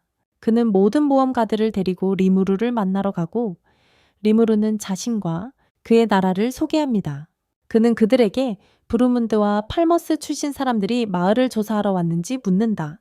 유름은 평소처럼 오만하게 림루를 대하며 그를 그냥 슬라임으로 본다. 왜 이 모든 몬스터들이 단순한 슬라임을 따르는지 묻는다. 시오는 유름이 림루를 모욕하자 화를 낸다. 그도 그녀를 모욕한다. 그녀는 그에게 세게 주먹을 날리고 그는 기절한다. 림루는 나중에 포션으로 그를 치료한다. 그 후 림루는 두 인간 국가와의 동맹 조약을 제안한다. 그는 이미 드워프 왕국과 동맹을 맺고 있다고 말한다. 사절단은 충격을 받는다. 그는 자신의 나라를 통해 무역의 안전한 경로를 보장하겠다고 말한다. 길드마스터는 드워프 왕국이 정말로 몬스터 국가를 합법적인 국가로 인정하는지 묻는다. 정말로 그런지. 그 순간 베스타 장관이 나서서 리무르의 말을 확인해준다. 길드마스터는 몬스터 마을과 동맹 조약을 맺기로 동의한다. 리무르는 윰에게도 계약을 맺고 싶은지 묻는다. 윰은 정확히 무슨 뜻인지 묻는다. 리무르는 팔머스가 이 그룹에 돈을 지불했으니 그들과 같은 방식으로 거래할 수 있다고 답한다. 그렇게 하자는 것이다. 그렇게 하면 그들은 오크 재앙을 물리친 영웅이 될 것이다. 윰은 곰곰이 생각한다. 그리고 림루를 믿기로 결심하고 제안을 수락하며 그의 추종자 중 한 명이 된다.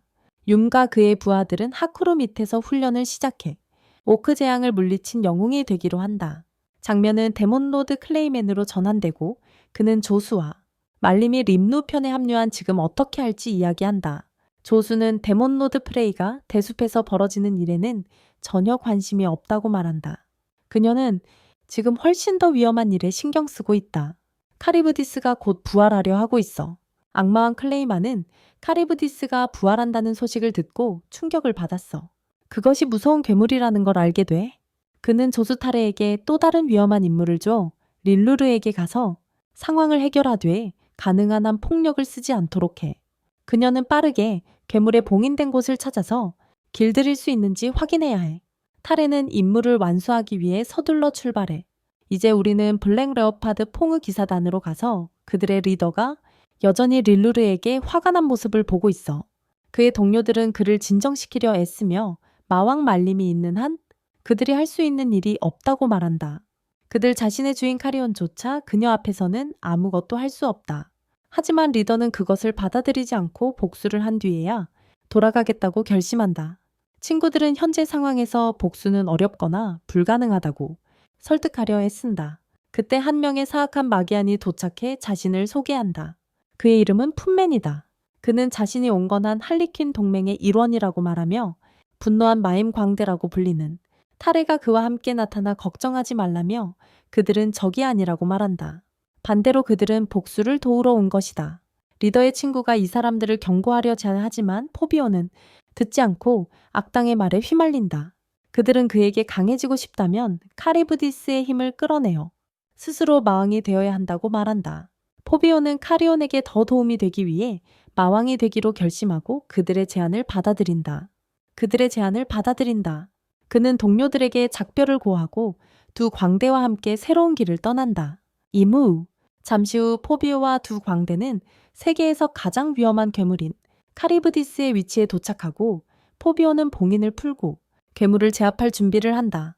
광대들은 포비오에게 괴물을 제압하는 유일한 방법은 괴물과 그의 몸속에서 합체하여 하나가 되는 것이라고 설명한다. 포비오는 이것이 매우 위험하다는 사실에 충격을 받는다. 그들은 그가 직접 괴물을 풀어야 한다고 설명한다. 그렇지 않으면 괴물이 스스로 깨어나 모두가 큰 위험에 처하게 될 것이다. 포비오는 상황을 생각하며 자신이 통제권을 가져야 한다고 결심한다. 괴물의 힘이 깨어나기 전에 스스로 통제하려 한다. 그는 복수심에 가득 차 동굴로 들어가 그 야수를 제어하려 결심한다. 그리고 두 광대가 줄곧 그를 속여 클레이맨의 명령을 수행하게 만든 사실이 드러난다. 이 계획은 테레가 실행 중이다. 다음날 아침 장면은 레무르의 마을로 옮겨진다. 그 순간 새로운 숲의 정령이 나타나 자신을 소개한다. 그녀의 이름은 트라야 트라니의 여동생이다. 레무르는 그녀의 이상한 기운에 대해 묻는다. 그녀는 긴급한 일이 있다며 거대한 재앙이 다가오고 있다고 말한다. 무서운 괴물이 부활했으며 재앙급 존재라고 불린다. 카리브디스. 그녀는 이 괴물의 힘이 마왕들과 동등하다고 말한다. 모든 숲의 정령들과 트라니가 괴물의 징역을 늦추기 위해 나섰지만 그 힘의 상대가 되지 않는다고 설명한다. 또한 괴물은 이 마을을 향해 직진하고 있다.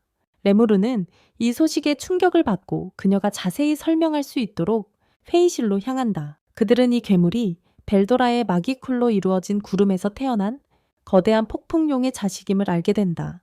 레무르는 그 순간 자신과 카리브디스가 본질적으로 형제임을 깨닫는다. 그리고 카리브디스가 그를 노리고 있어. 모든 사람들이 이 문제를 어떻게 해결할지 고민하기 시작한다. 말림이 직접 해결하겠다고 제안한다. 하지만 모두 그녀에게만 의지하지 말라고 거절한다. 그녀가 친구라고 해서 모든 문제를 해결해 줄 수 없다고 한다. 그들은 자신들이 나라를 지켜야 한다고 말한다. 말림은 깊은 슬픔에 빠지고 레무르도 긴장한다. 하지만 그는 그들의 말을 동의한다. 그는 모두에게 카리브디스와의 전투를 준비하라고 명령한다. 그 후 레무르는 길드장과 모험가 친구들과 함께 앉는다. 그는 자신의 비밀을 털어놓는다. 자신이 다른 세계에서 왔으며 이 세계에 온 것이라고. 자신의 세계에서 죽은 후에 그는 또한 처음부터 자신의 이야기를 모두 들려준다. 그리고 그의 약속을 포함해서 시즈에게 마왕런을 물리치겠다는. 그 후 우리는 무서운 괴물이 군대를 이끌고 직접 레무르의 도시로 향하는 모습을 본다. 그리고 그 순간 레무르는 그 괴물이 정말로 도시를 향해 오고 있다는 것을 확인한다. 그를 위해 우리는 레무르의 모든 부대가 전투 준비를 갖추고 있는 모습을 본다. 심지어 난쟁이 왕도 지원군과 함께 도착하여 그들을 도와준다. 다가오는 대결. 동료들은 계속 전진하며 괴물 군대의 하늘을 나는 상어들과 싸우고 있다. 그들은 처음 두 마리를 쓰러뜨리는 데 성공한다. 모든 것이 완벽하게 진행되고 있다. 말림은 레무르에게도 싸움에 참여하라고 요청한다. 그는 그녀에게 도시에서 머무르라고 명령했다고 말한다. 그녀는 적어도 구경하러 왔다고 답하며 왕국에 머무는 건 너무 지루하다고 한다. 그녀는 여기 온 이유를 말한다.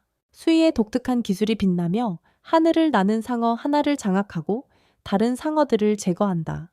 그리고 그것을 조종한다. 동료들은 계속 싸워서 모든 하늘을 나는 상어를 물리친다. 그 후에는 키르비드만 남는다. 모든 동료들이 그것을 무찌르기 위해 향한다. 레무르는 시스템에 괴물을 무찌를 적절한 방법을 묻지만 안타깝게도 시스템은 답을 모른다. 그러자 괴물이 강한 빈을 조작 능력을 사용해 공격한다. 하지만 동료들은 계속 저항하고 랑가수이 샤야는 각각의 공격을 시작한다. 괴물에게. 그러나 그 순간 레무르가 그들을 막으며 말한다. 지금 하고 있는 것은 무의미한 어리석음이라고. 그는 혼자서 몬스터와 맞서기로 결심한다. 레무르는 탐욕의 스킬로 모든 딱딱한 비늘을 쉽게 삼킨다. 그는 동료들에게 후퇴하라고 말하며 자신이 처리할 수 있다고 안심시킨다. 그리고 그들을 안심시킨다. 동료들은 레무르의 명령에 따라 전력을 다해 몬스터와 맞선다. 그들은 전력을 다해 싸운다.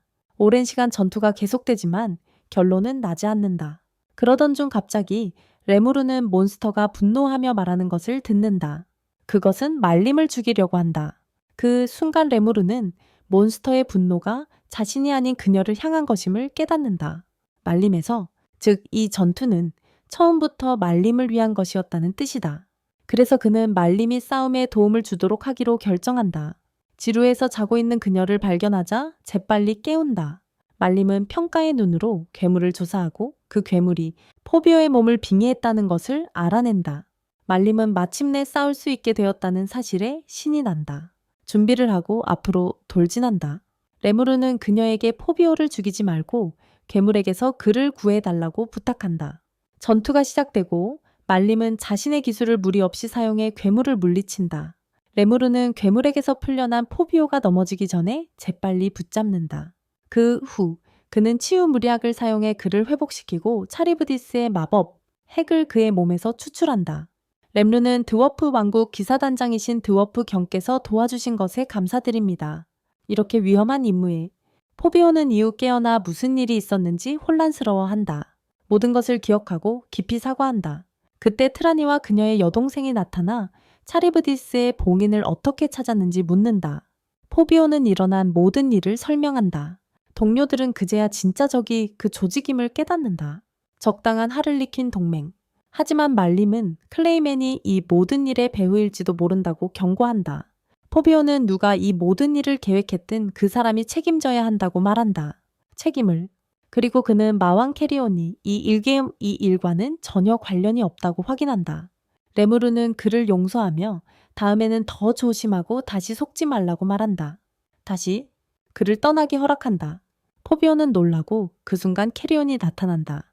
말림은 처음부터 그의 존재를 감지하고 있었다. 캐리온은 자신을 소개하며 레무르에게 질문합니다. 그가 바로 겔무드를 죽인 사람인가요? 레무르는 네 라고 대답합니다. 그리고 캐리온에게 복수를 생각하냐고 묻습니다. 캐리온은 거절하며 포비오에게 일어나라고 명령한 후 벌로 3개 때립니다. 그는 레무르에게 자신의 부하를 용서해달라고 부탁하며 포비오를 구해준 것에 대해 큰 빚을 졌다고 말합니다. 포비오에게 그는 만약 레무르가 무엇이든 필요하면 언제든 도와줄 것이라고 말합니다. 레무르는 캐리온이 그들의 동맹에 합류하자고 제안합니다. 캐리온은 즉시 동의하며 자신을 맹세합니다. 야수 왕국의 마왕으로서. 카리온은 오늘부터 그들의 동맹에 새로 합류하며 충성을 맹세한다. 카리온은 포비오를 데리고 렘루에게 작별 인사를 한 뒤 자신의 왕국으로 돌아간다. 이로써 위험한 임무는 끝이 난다. 저녁이 되자 모두 마을로 돌아와 몬스터 시체에서 모은 자원을 살펴본다. 그들은 상어 고기를 잘라 저녁 준비를 한다.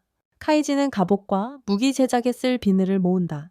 모두가 놀라운 승리를 축하하며 잠시 평화로운 시간을 즐긴다. 잠시 동안 그런 다음 말림은 모두에게 작별 인사를 하고 잠시 떠날 것이라고 말합니다. 그의 임무로 돌아가기 위해서입니다. 그녀는 모든 마왕들과 이야기해서 다시는 그들의 마을을 방해하지 않도록 하겠다고 안심시킵니다. 그들이 다시 방해하지 않도록 하겠다고 약속합니다. 밤에 레무르는 시즈가 그에게 아이들을 구해야 한다고 말하는 꿈을 꿉니다. 그녀는 그를 빨리 왕궁으로 가서 도와달라고 부탁합니다. 레무르는 즉시 깨어나서 이것이 단순한 꿈이 아니었다는 느낌을 받습니다. 아침에 레무르는 일어난 일을 되돌아봅니다. 그리고 자신에게 묻습니다. 그게 시즈의 진짜 메시지였을까? 그는 그녀가 학원에서 선생님이었다는 이야기를 기억합니다. 그리고 그 아이들도 레무르와 시즈처럼 다른 세계에서 온 아이들이야. 그 순간 레무르는 그들을 보기 위해 불쾌한 수도로 여행하기로 결심합니다. 아이들, 모든 사람에게 자신의 결정을 알리고 걱정하는 모습을 보인다. 하지만 랑가는 그와 함께 가서 그를 지켜주겠다고 그들을 안심시킵니다. 필요하다면 목숨까지도. 그들이 최선을 다해 마을을 지켜달라고 부탁한다. 작별 인사를 하고 새로운 여정을 떠난다. 여행을 계속한 후 레무르는 수도에 도착한다. 물론 그곳에 모인 엄청난 인파에 충격을 받는다. 그는 학교를 찾아 헤매고 있다. 도시를 걸으며 놀라운 발전에 감탄한다. 그는 자유 길드 마스터를 만나러 간다. 조수는 그를 대기실로 데려가 마스터가 도착할 때까지 기다리게 한다. 그 순간 마스터인 유키가 들어온다. 그는 완전히 평범한 인간인 것처럼 보인다. 그는 레무르를 환영하며 자신을 소개한다. 하지만 갑자기 유키는 레무르에게서 이상한 기운을 감지한다. 레무르는 자신에 대해 묻고 자신이 주라. 템페스트 연합의 지도자라고 말한다.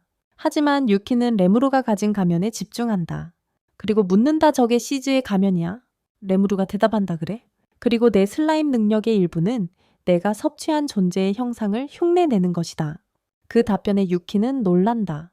그리고 번개처럼 레무르를 공격한다.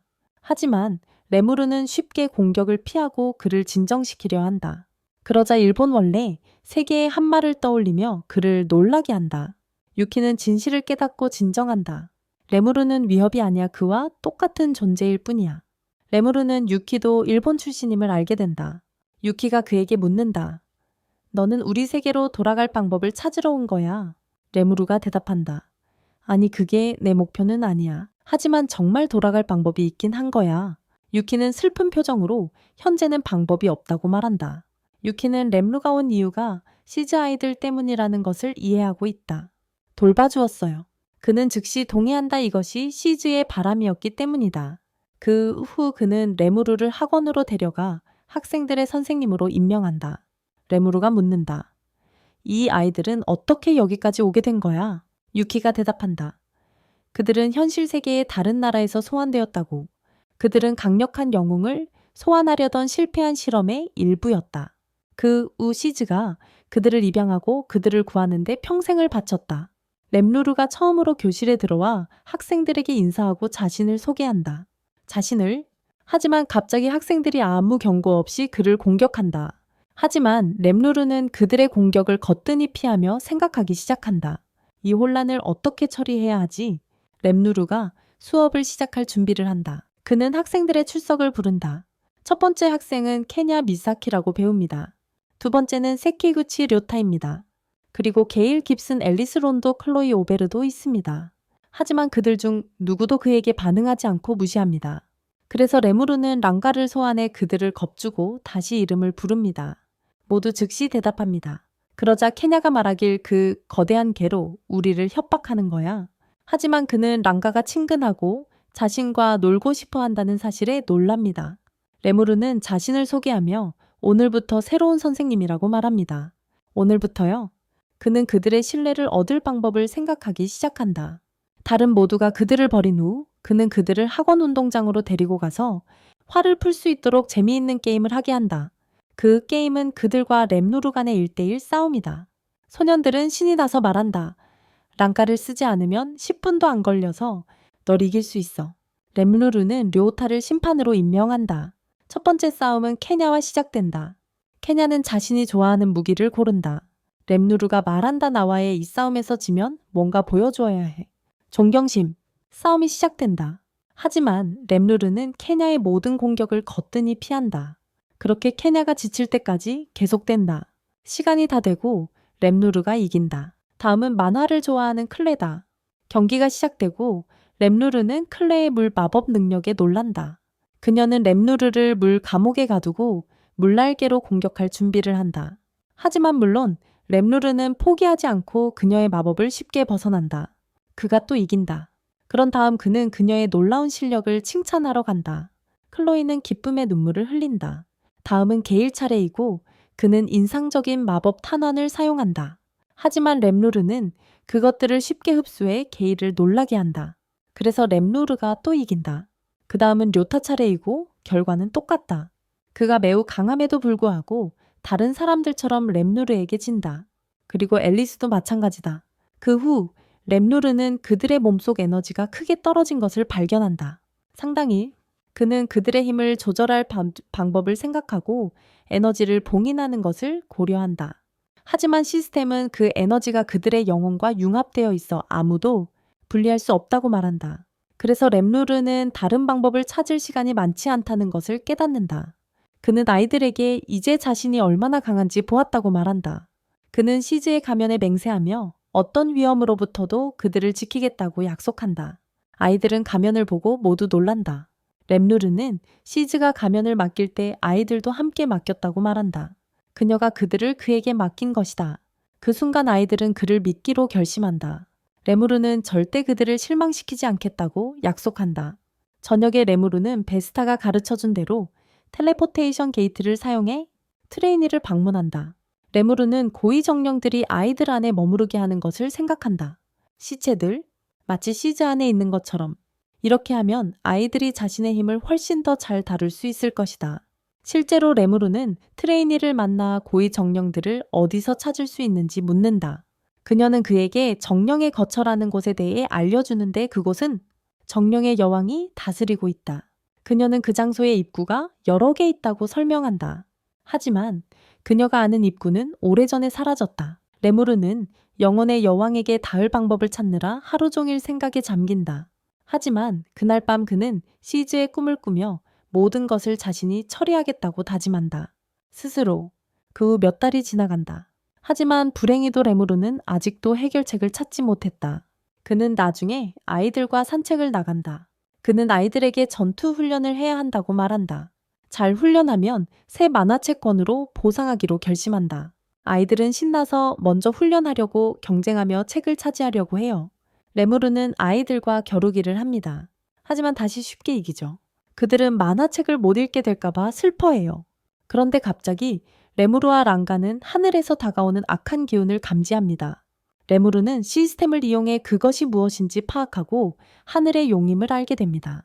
확실히 그 용은 전력을 다해 왕국을 향해 돌진하고 있어요. 레무르는 용이 누구에게도 해를 끼치기 전에 서둘러 쫓아가기로 결심합니다.